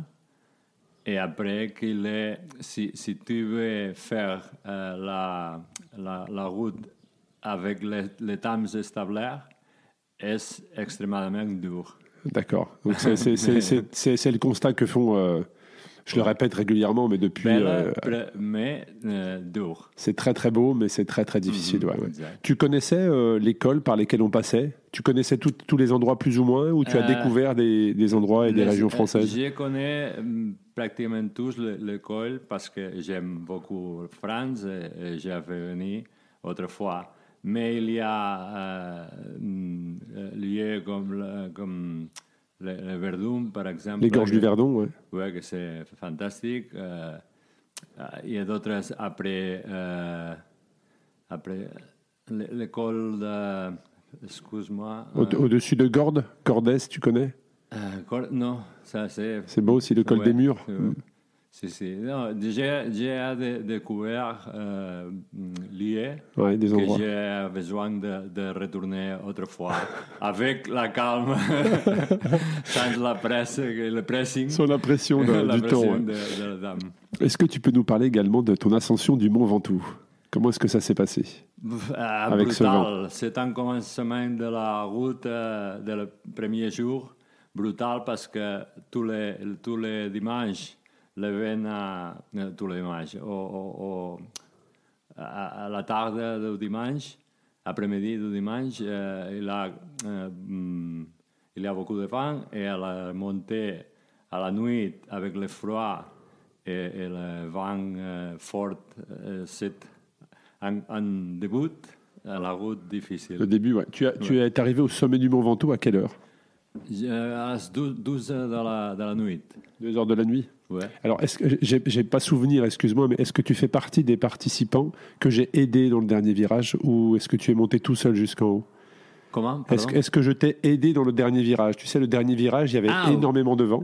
Ouais, est-ce que je t'ai poussé ou pas? Je me souviens pas. Non, il y avait une autre personne. Il était une autre personne. Si, heureusement, parce que il est dur. Tu te souviens combien de temps tu as mis pour monter le Mont Ventoux? Pardon? Combien de temps tu as mis? J'ai exclusivement le Mont Ventoux, j'ai 2 heures, mais c'est possible. 2 heures, c'est une super performance. Si tu as mis 2 heures, c'est une super performance. Tu sais qu'il y a un coureur, il y a un coureur qui a mis 4 heures pour monter. Non, maybe... No, 3 hours, I don't remember. No, je remember parce que le vent et le froid m'affectaient. Et monté à la tête. Ouais. Et ensuite, comment s'est déroulé le reste de ton aventure? J'ai cru comprendre que tu avais eu un petit souci mécanique. Ah ouais, jusqu'à Grenoble, c'est casser la chaîne, La chaîne, la chaîne, le changement de vitesse. Le changement de vitesse. Mais heureusement, c'est chassé la part plus petite, le 5 plus petit. Plus petit. En fait, ce que Luis nous explique, c'est qu'il a cassé il a cassé le câble de son dérailleur arrière. Enfin, il ne pouvait, en tout cas, son dérailleur arrière ne changer que 3 vitesses. Et il explique qu'il est chanceux parce que c'était les 3 vitesses les plus grosses, donc les 3 vitesses tout en haut de sa cassette. Et heureusement, parce que ça aurait été plus compliqué pour lui si c'était les 3 plus petites. Voilà. Ouais. Et comment est-ce que tu as dormi? Alors je sais que tu voulais absolument finir dans les temps ce que tu as fait, et bravo à toi, mais comment est-ce que tu as dormi? Où est-ce que tu as dormi? Parfait ça, la question c'est précisément ne dormir pas. Alors, j'ai calculé à 2 heures pour nuit. Alors, à quelques lieux où je ne peux pas serrer, j'ai dormi à un parc. Sur un banc. Ouais, pas de problème. Et vas-y, tu disais. Parce que je considérais que si tu dormais, tu ne pouvais pas être dans les délais. Tu perds le temps de pédaler. Et même que si on perd beaucoup à manger, beaucoup de temps, à faire le café, prohibible. Et justement, comment tu t'es alimenté pendant l'épreuve? Avec ce que j'ai acheté, et je vais acheter le supermarché quand j'ai fini alors. Mais tu étais plus sur du salé ou plus sur du sucré? Ouais, bon, au principe, le sucré, mais il arrive un moment que tous les jours, tu peux plus. Ouais. Sucré, c'est toujours, alors pizza, et quelquefois, c'est tout que tu trouves. Oui, c'est difficile de t'alimenter toute une journée. Autolus, j'avais vu une machine de pizza à 2 heures. En haut des saisies, il y a une machine à pizza. J'ai essayé de manger pizza à la... C'est fantastique. Oui, 2 heures de la nuit, une machine de pizza à Autolus. Effectivement, en haut des saisies, sous le pont, juste en haut des saisies, il y a une machine à pizza, effectivement. Mais tu vois, la prochaine fois que je passe devant et que je la verrai, je penserai à toi. Parce que quand j'étais passé la semaine dernière, je me suis dit, mais qui peut prendre une pizza, une machine à pizza? Eh bien, Louis, qui fait la Race Cross France. C'est parfait. Je me souviens, ouais. Est-ce que tu as d'autres projets comme ça dans l'avenir à venir sur les grandes étapes ou des courses d'ultra-distance? J'ai discuté avec ta compagne juste avant et ta compagne me disait c'est la dernière, après il arrête. Donc toi, qu'est-ce que tu en penses? En ce moment, j'ai pensé la même que toi. mais je ne sais pas.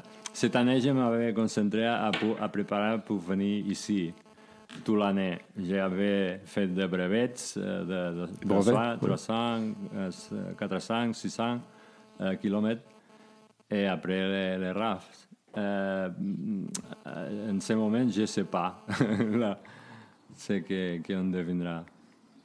Excuse-moi. Non, okay. Pas de problème. Qu'est-ce que tu fais dans la vie, Louis? Quel est ton métier? Ah oui, je suis dessinateur graphique en dessineur. D'accord. Ouais. D'accord. Et ça, rien à voir avec le vélo. Non, mais ça peut te... Tu t'entraînes combien d'heures par semaine actuellement quand tu prépares ce type d'objectif? Ah, ouais, bon, je sors avec le vélo pratiquement tous les jours. Et je vais faire chaque fois beaucoup de kilomètres et nuit sans dormir. Tu t'entraînes à lutter contre le sommeil également? Oui. Louis habite... J'aime beaucoup les montées, essentiellement la montagne. D'accord. Lui s'habite en fait vers Chiron, en Espagne, donc un endroit magnifique pour s'entraîner et pour rouler. Ouais. Il y a les Pyrénées près. Et c'est une belle place aussi. Qu'est-ce que tu peux dire si tu avais un message à faire passer aux gens qui nous écoutent et qui soit ont fait la Race Cross France cette année, soit hésitent Quel message tu pourrais leur faire passer? Je ne sais pas si en ce moment le message est positif. qu'ils vont, non, que c'est une route exceptionnelle. Et si on si on s'entraîne correctement, si on s'entraîne, on peut faire. Tu l'as fait, toi? Ouais, c'est ça. Voilà, tu l'as fait. Moi, 50 années. Et tu as 50 ans. Ouais. Il n'y a pas de problème. Bon, en tout cas, c'était un vrai plaisir pour nous de te recevoir. Bravo pour ta performance. Merci. Et le maillot de finisher cette année a une saveur particulière parce que très peu vont l'avoir, je pense, et tu l'as bien mérité en tout cas. Donc bravo à toi et félicitations et bon repos. Merci Arnaud. Merci Louis. Merci. Nathalie, bonjour, bienvenue au Touquet. Merci. Alors, comment s'est passée ton aventure? Je ne vais pas t'embêter très longtemps, je sais que tu es fatigué. Tu as mis 8 jours, 7 heures et 19 minutes pour faire les 2600 km. Plusieurs aventures dans une seule. Est-ce que tu peux nous donner quelques moments, quelques histoires qui te sont arrivées? Oui, alors dès le premier jour, j'ai fait une intoxication avec de l'eau non potable que j'ai bu, qui m'a beaucoup ralenti les jours suivants. Donc ça a été très dur de gérer ça. Ensuite, j'ai eu vraiment des grosses douleurs au niveau des points d'appui sur la selle où j'arrivais presque plus à m'asseoir et où tu m'as conseillé d'acheter des patchs pour les ampoules. Ce que j'ai fait, et donc il y a une infirmière vraiment très sympa qui a proposé de me les poser. Et quand elle a vu l'état de mes fesses, elle m'a demandé si elle voulait pas plutôt que j'appelle quelqu'un pour me récupérer. Mais je lui ai dit qu'il n'y avait personne qui pouvait me récupérer. Tu n'avais pas d'autre choix que de terminer. Voilà. Elle m'a demandé s'il me restait beaucoup. J'ai dit un petit peu, il devait me rester 1000 bornes. Voilà. Et là, souci de GPS et de téléphone, j'avais plus de batterie. Donc avant qu'il s'éteigne, j'ai essayé de mémoriser le parcours pour venir. Mais j'ai fait mon point a dû faire quelques petits allers-retours. Mais j'ai réussi à arriver finalement à destination. Donc très heureuse d'être là. Donc c'est la première fois que tu faisais une distance aussi longue? C'est ça. C'était quoi ta distance la plus longue avant celle-ci? C'était un brevet de 1000 km. Et alors, pour toi, c'est quoi la différence entre d'avoir fait 1000 et 2600? Est-ce qu'il y a un vrai écart ou est-ce que... Ouais, il y a un vrai écart parce que 1000, on peut se permettre de dormir très peu. Et si on gère pas très bien, c'est pas très grave. Sur un 2600, il y a vraiment, je me rends compte qu'il y a vraiment beaucoup de gestion. Par exemple, la première nuit, j'avais essayé de ne pas dormir et je l'ai payé après. J'étais vraiment fatiguée dans l'Alpe d'Huez, j'avançais plus et donc j'ai dormi une longue nuit là-bas. Et comment tu as géré ton sommeil? C'était du bivouac ou c'était de l'hôtel? Non, c'était uniquement du bivouac. Et de temps en temps dans les time stations, quand il y avait des possibilités de le faire. Ouais. Et tu saurais dire combien de temps tu as dormi sur les 8 jours approximativement? Non, c'est... À la fin, je faisais plutôt dès que je sentais que je fatiguais, je me mettais sur le bord de la route et je dormais un petit peu. Et bon, j'ai appris qu'il fallait se mettre un peu plus à l'écart de la route parce que sinon, il y a tout le monde qui s'arrête pour demander si t'as eu un accident. Mais non, c'est compliqué à dire. Au début, j'ai beaucoup dormi, comme j'avais déjà expliqué, pour récupérer de ma maladie. Après, je pense que je faisais des nuits plus courtes et je dormais quand je sentais que je tombais. Et au niveau alimentation, comment est-ce que est-ce que tu avais un plan d'alimentation ou est-ce que tu t'alimentais au fur et à mesure de ton aventure? Non, alors au début j'avais prévu pas mal de bars et puis d'aller dans les boulangeries ou ce que je trouvais. Finalement, les bars au bout d'un moment ça passait plus trop, j'en avais marre donc. Saturé au niveau du sucre peut-être. Ouais, ça doit être ça. Du coup, c'était plus ce que je trouvais sur la route. J'essayais de varier un petit peu justement pour pas. Enfin, après, avec la maladie, au début, j'avais pas mal de nausées et j'arrivais pas à manger grand-chose, donc c'était ce qui passait. Et si tu avais une anecdote à faire ressortir de cette aventure, alors bon, t'as été malade, t'as pas mal eu de difficultés et tu les as surmontées, mais si tu avais une anecdote positive, un bon moment à faire ressortir, ça peut être une rencontre avec une personne qui est... J'ai rencontré beaucoup de monde, en effet. Des gens que je connais même pas qui sont venus m'encourager, connaissaient mon prénom et tout. Donc Sur les réseaux, on a vu effectivement, il y a des gens qui faisaient remonter comme quoi ils t'avaient croisé. Ouais, c'était vraiment, vraiment sympa. Voilà, on m'a dit que j'étais inspirante, alors c'est touchant. Mais non, ouais, il y a un peu toutes les rencontres, les paysages, il y a eu beaucoup de positifs aussi, heureusement. Et tu penses du parcours, qu'est-ce que tu penses de ce parcours? J'ai surtout beaucoup aimé les 1000 premiers kilomètres dans les Alpes. C'est étonnant parce que c'est les plus difficiles. Beaucoup les ont détestés. Moi, c'est ce que j'ai préféré. Après, moi, ce qui me motive, c'est vraiment le paysage et ouais, le challenge. Et c'est vrai que les étapes de plage, j'ai eu plus de mal parce que je m'ennuyais un peu des fois. Plus usant psychologiquement. Voilà. Bon, surtout de nuit où il n'y a pas grand-chose à voir. Et c'est quoi, tu vas faire quoi demain? Tu vas aller rouler demain, non? Tu vas prendre ton vélo et tu vas rouler ou... Demain, normalement, je travaille. Pourquoi normalement? Les prochaines aventures, tu as déjà des choses en tête ou j'en ai peut-être pas cette beaucoup. année, mais l'année prochaine, des années à venir? Oui, j'en ai beaucoup, mais alors j'en ai pas choisi une en particulier. Il y a des voyages, il y a peut-être d'autres courses ou d'autres défis. Tu réalises là actuellement ce que tu as fait? Est-ce que c'est pas encore très très clair pour toi? Parce que 2600 km en 8 jours, c'est juste énorme en fait. Oui, mais je pensais le faire en moins. Bon, on va te laisser aller te reposer, on te remercie, puis on espère un jour te revoir sur l'épreuve. En tout cas, c'est un vrai plaisir de t'accueillir. Merci beaucoup Nathalie. Merci Arnaud. Pierre, bonjour. Bonjour. Bienvenue au Touquet. Merci. On se retrouve 7 jours, 7 heures et 51 minutes après ton départ.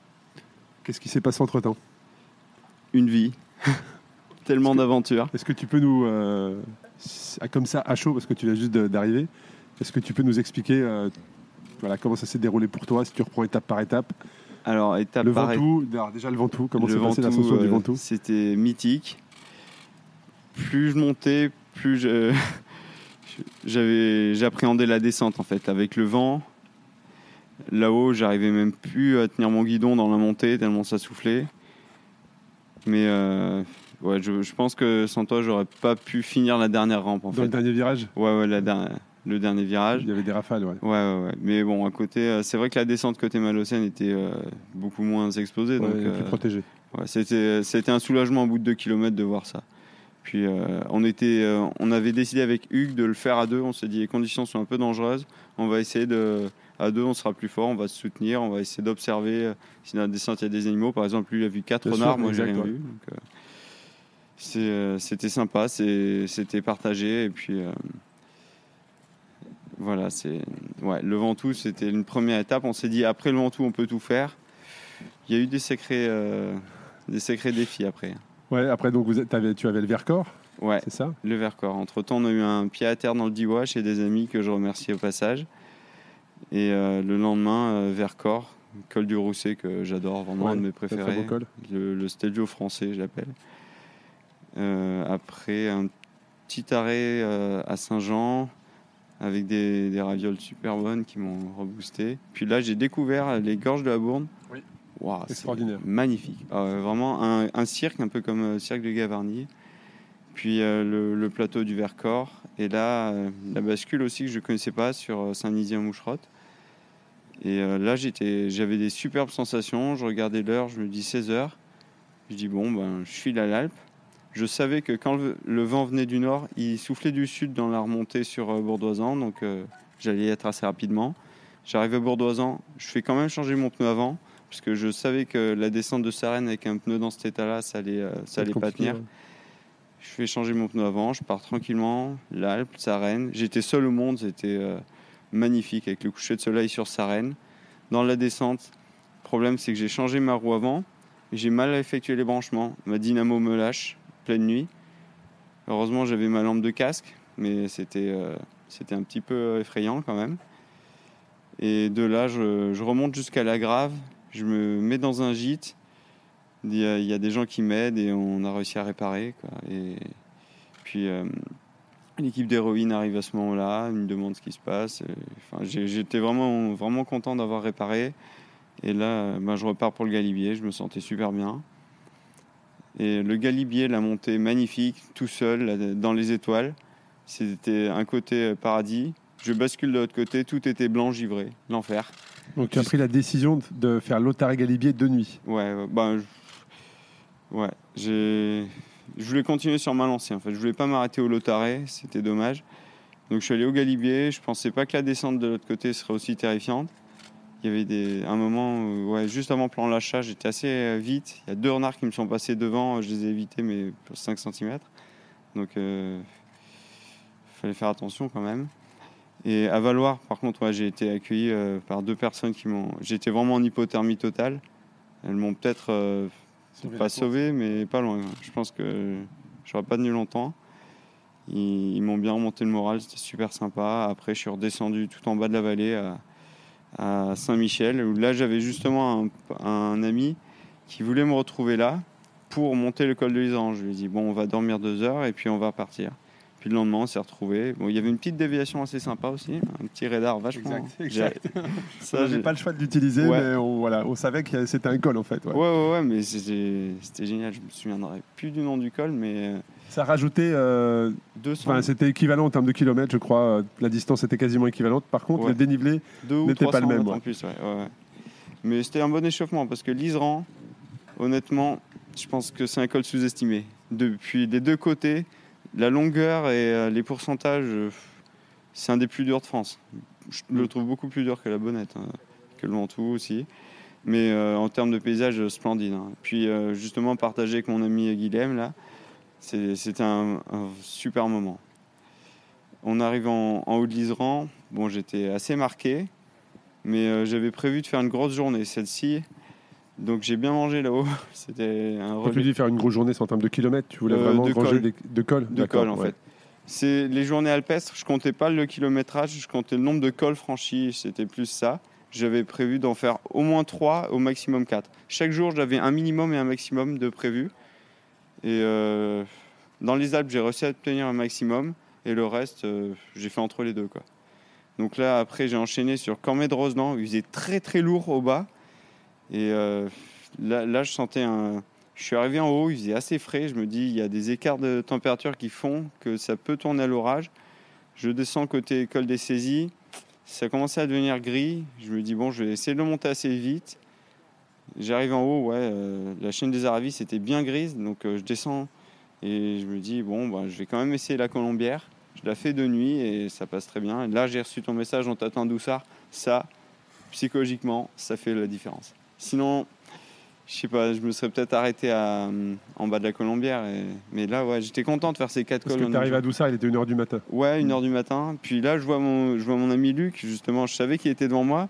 J'étais super content de l'avoir rattrapé. Et je pensais vraiment faire la suite de l'aventure un petit peu avec lui en faisant de l'accordéon. Je sais qu'il est plus rouleur que moi et je peux le rattraper sur certains passages.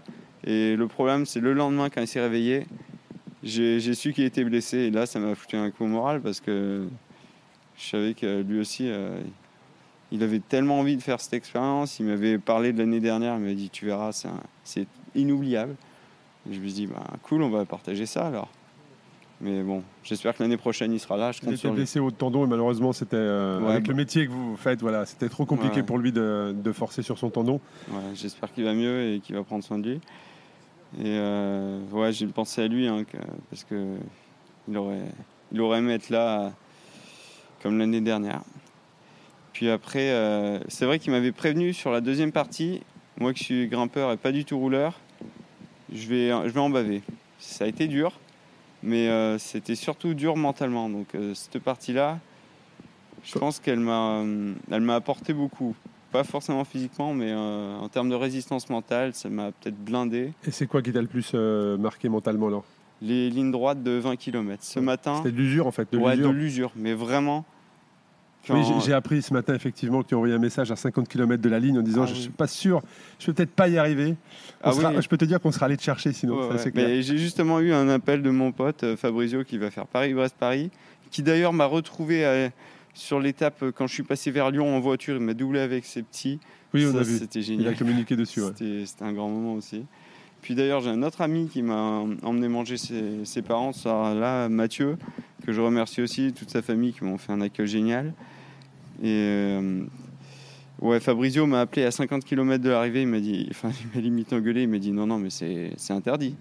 C'est totalement inenvisageable d'abandonner là.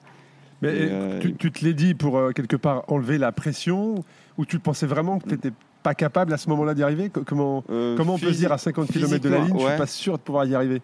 Physiquement, je sentais que j'avais plus de ressources parce que cette nuit-là a été terrible. En fait, j'ai dormi sur une place de village. Ma couverture de survie me servait plus à rien. Je sentais que j'ai laissé beaucoup trop d'énergie contre le froid. Donc l'année prochaine, il va falloir que je m'équipe un peu plus parce que j'ai bien entendu envie de la refaire, hein, c'est clair. C'est les équipements qui t'ont... Ouais, la logistique. Juste pour éviter d'avoir ce double effort. De lutter contre le froid. Parce qu'on réalise le matin. À chaque fois, le matin, je mets 5-6 heures à me réchauffer, quoi. Et toi, tu penses que c'est pas la fatigue, c'est vraiment tes équipements qui ont fait que... C'est l'addition des deux, en fait, je pense. Donc, autant mettre toutes les chances de son côté et dormir au chaud. Ça sera une leçon à retenir pour l'année prochaine. Et voilà. Puis mes parents, bien sûr, qui sont venus me retrouver, et mes cousins, merci. Hein, et c'est un boost immense, quoi. En tout cas, l'année passée, cette année, pour les premiers qui sont arrivés, c'est le premier concurrent qu'on va terminer au sprint. Personne n'avait raté en fait la passe, tellement tu allais vite. Mais je sais pas d'où je suis allé chercher cette énergie, mais j'avais quand même le vent dans le dos, il faut le dire. À 10 km de l'arrivée, j'ai mon ami Fabrizio qui m'appelle. Il m'appelait tous les 20 km à la fin. Donc je dis ça va le faire. Il m'a dit écoute, t'as l'air pas trop mal, hein. Je regarde ta vitesse instantanée. Je sais pas si tu le fais pas un peu, hein, quand même. Je dis on va voir s'il m'en reste pas un peu. Puis je me suis chauffé. Les 10 derniers kilomètres, je les ai fait à bloc. Enfin, c'était... Mais c'est aussi grâce au vélo Héroïne qui, franchement, est un régal. Tant au niveau confort qu'efficacité, quoi. Donc... Et les moments d'émotion à l'arrivée, qu'est-ce que tu t'es dit quand, là, le dernier virage, tu arrives dans la ligne droite, tu vois tes parents, tes proches qui t'attendent. Qu'est-ce que tu dis à ce moment-là? Ça valait le coup. Ouais. Tous les moments difficiles sont évacués. C'était... Il y en a eu énormément. Chaque jour, beaucoup. En fait, c'est vraiment ça. On n'est jamais à plat émotionnellement. Toujours des phases d'euphorie, de doute, vraiment des... Et même si on sait que ça va venir, on doute toujours. J'ai toujours un creux que j'arrive pas forcément à expliquer. C'est pas forcément rationnel non plus, je sais pas. Mais je sais que ça va passer, quoi. C'est ce que l'expérience m'a amené. Et comment tu as géré ton alimentation tout au long des 2600 km? Alors, tu avais un plan déjà par rapport à ça ou non, j'essaie vraiment d'être régulier, puis aux sensations. Par exemple, hier, j'avais prévu de faire une grosse journée. Donc, à la limite, je voulais faire d'une traite, venir ici. Donc, je me suis beaucoup alimenté en début de journée, même quand j'avais pas faim. En fait, je m'alimentais sans avoir faim. Et pour anticiper avoir du jus pour la nuit, mais ça n'a pas été suffisant en fait. Qu'est-ce que tu peux dire aux personnes qui t'écoutent et qui veulent découvrir l'ultra-distance ou qui le connaissent déjà? Qu'est-ce que tu peux leur dire de ton expérience? Alors, si vous êtes aventurier et compétiteur, c'est le meilleur compromis, je trouve.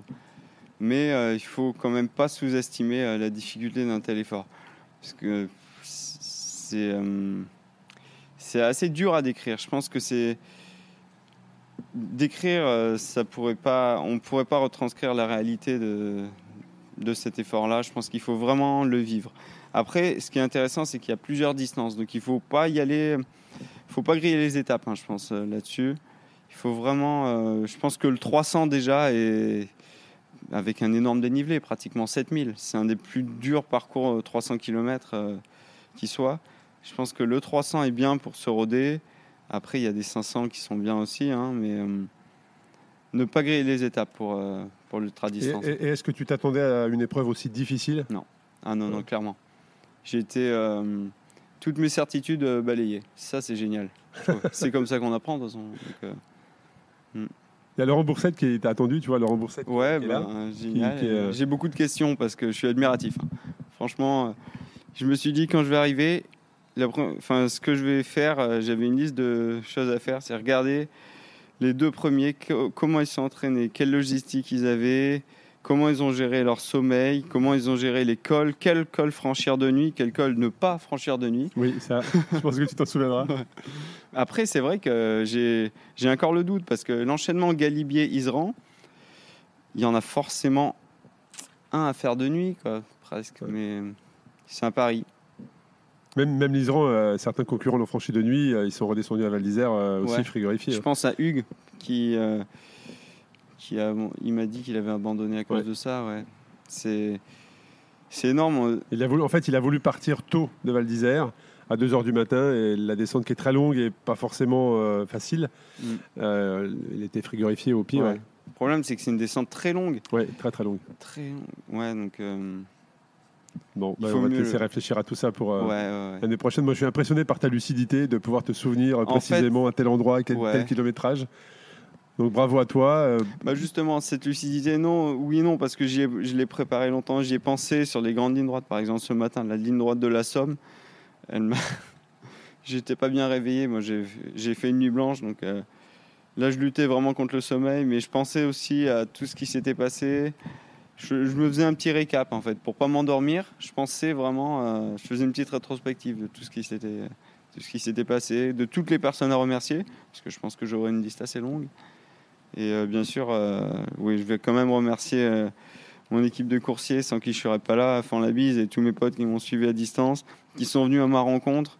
C'est aussi grâce à eux que je suis là. Donc finalement, tu n'étais pas tout seul dans l'aventure. Non, j'étais pas tout seul. Puis quand j'avais ma dynamo qui lâchait, ils me donnaient des conseils, et ils m'ont donné le bon conseil. C'était un truc tout bête, mais voilà. Et bien, on te souhaite bon repos, bonne récup, et puis à très bientôt, je l'espère. En tout cas, merci pour ta gentillesse, ta lucidité, et on t'a suivi pendant toute l'aventure, c'était extra. Et bravo merci à toi. Pour m'avoir converti. Là, je vais essayer de convertir un maximum de personnes, et j'ai plein d'idées pour la RAF. J'aimerais contribuer aussi de mon côté à rendre cet événement populaire, parce que quand je vois le monde qu'il y a autour de l'étape du Tour, je me dis, un jour, il faut que cette course soit aussi populaire que l'étape du Tour, que les gens viennent nous voir au bord des routes, ça serait fantastique. Bon, écoute, tu es embauché. C'est officiel. Bon, en tout cas, merci à toi, et puis bonne récupération. Merci beaucoup. Ségolène, j'ai interviewé beaucoup de finishers, mais des cyclistes. Toi, tu es finisher, mais aussi dans l'équipe de bénévoles pour la première année. Je voulais juste avoir ton avis sur cette première expérience sur la Race Cross France. Alors pour moi, ça a été une expérience riche. Tout d'abord parce que ça m'a permis de rencontrer énormément de personnes. Autour du vélo, j'ai appris énormément de choses, notamment en termes d'endurance, sur la préparation des coureurs. Comment ils se préparent, ça a été pour moi quelque chose d'extrêmement intéressant. Est-ce que tu étais présente au départ, mais aussi sur les différents points de contrôle et à l'arrivée ? Exactement. Donc, ce qui m'a permis de voir aussi l'évolution des coureurs, en termes de comment expliquer évolution ça. physique, évolution mentale, comment ils ont évolué dans l'épreuve. Exactement ça. Et eu la chance de voir les finishers en fait, donc du 2-6, c'est de 2600 km. Ça a été aussi l'occasion pour moi de pouvoir échanger sur comment est-ce qu'ils se préparaient aussi donc physiquement et mentalement, et recueillir leurs impressions, leurs premières impressions dès leur arrivée. Et également, moi, ça m'a permis de pouvoir me projeter en fait en termes de préparation aussi, de moi ce qui me reste à faire, parce que le chemin ça t'a donné envie d'être au départ l'année prochaine? Complètement, oui. Et s'il y avait le meilleur moment pour toi à ressortir, ça serait quoi? Le meilleur moment, 8 jours, le meilleur moment. Qu'est-ce qui t'a le plus marqué? Il y en a eu beaucoup. Je crois que ce qui m'a le plus marqué, c'est... il y en a eu plusieurs quand même. C'est vraiment... pour moi, ça a été vraiment une captation d'émotions à chaque moment. Enfin, autant au départ, parce qu'on ressent vraiment l'adrénaline avec les quelques secondes quand le chrono approche pour le départ. Et aussi bien à l'arrivée, quand il y a l'émotion du coureur qui qui a un mélange d'émotions entre la fatigue, l'arrivée, donc le sentiment pour moi d'avoir accompli quelque chose. Ouais, je saurais pas en choisir un en fait. Et s'il y a un coureur qui t'a peut-être le plus marqué? Je pense que c'est Rudy. Rudy m'a vraiment marqué parce que tant au départ, j'ai échangé énormément avec lui. C'est le premier coureur. Voilà, exactement. Dans les Time Station, j'étais là, on avait beaucoup échangé parce que du coup, j'ai pu lui poser énormément de questions. Et puis c'est vrai que Rudy est le premier coureur à être arrivé au départ. Oui, exactement, oui. Et du coup, ça a été extrêmement enrichissant et il m'a beaucoup marqué en fait. C'est marrant parce que à la Time Station donc de Guignon, il s'est rappelé d'échanges qu'on avait eus. Et pour la petite histoire, du coup, il m'a ramené de quoi accomplir mon prochain défi. Oui, il m'a dit. Vas-y, termine. Il m'a dit voilà, tu prendras ça pour ton prochain défi. Donc il s'agit d'une gaufre belge, et le sucre. Génial. Qu'est-ce que tu peux dire aux personnes qui ont suivi la Race Cross France ou qui hésitent à la suivre ou à s'inscrire?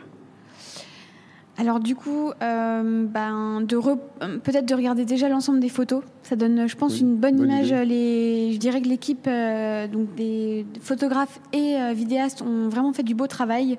Ils ont notamment une photo de Rudy d'ailleurs, la photo de Rudy dans les vestiaires où on voit vraiment ça.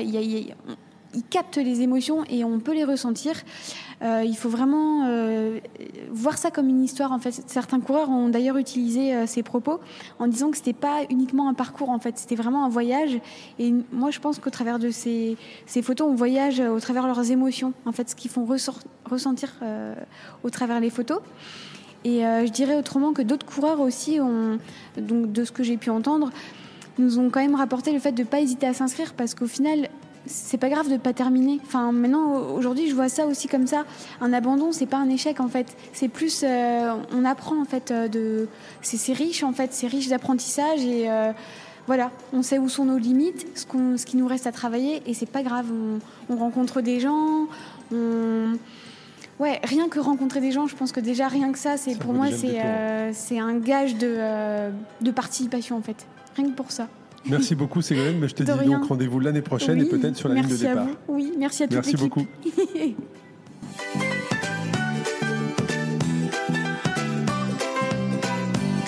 J'espère que cet épisode si particulier vous a plu. Le podcast est disponible sur Apple Podcast et SoundCloud, alors pensez à vous abonner pour ne pas rater la sortie d'un nouvel épisode. Pensez à noter le podcast par une note 5 étoiles et le partager sur vos réseaux et même à en parler autour de vous. Cela permettra ainsi à d'autres de découvrir le podcast. C'est un petit détail pour vous, mais cela est très important pour moi car ce podcast n'est pas sponsorisé et sa croissance est organique, c'est-à-dire de bouche à oreille uniquement. Si cet épisode vous a plu, je vous invite également à laisser un message directement aux invités sur leurs réseaux sociaux pour leur remercier de leurs beaux conseils, de l'émotion qu'ils vous ont générée. C'est aussi hyper important pour leur montrer que le podcast est écouté. Vous pouvez également me suivre via Facebook, Instagram ou YouTube. Merci d'avoir écouté le podcast Ultra Talk. Merci à vous qui êtes de plus en plus nombreux à chaque épisode. Merci à tous ceux qui m'envoient régulièrement des suggestions d'invités. Merci de votre fidélité et à très bientôt pour un Ultra Talk.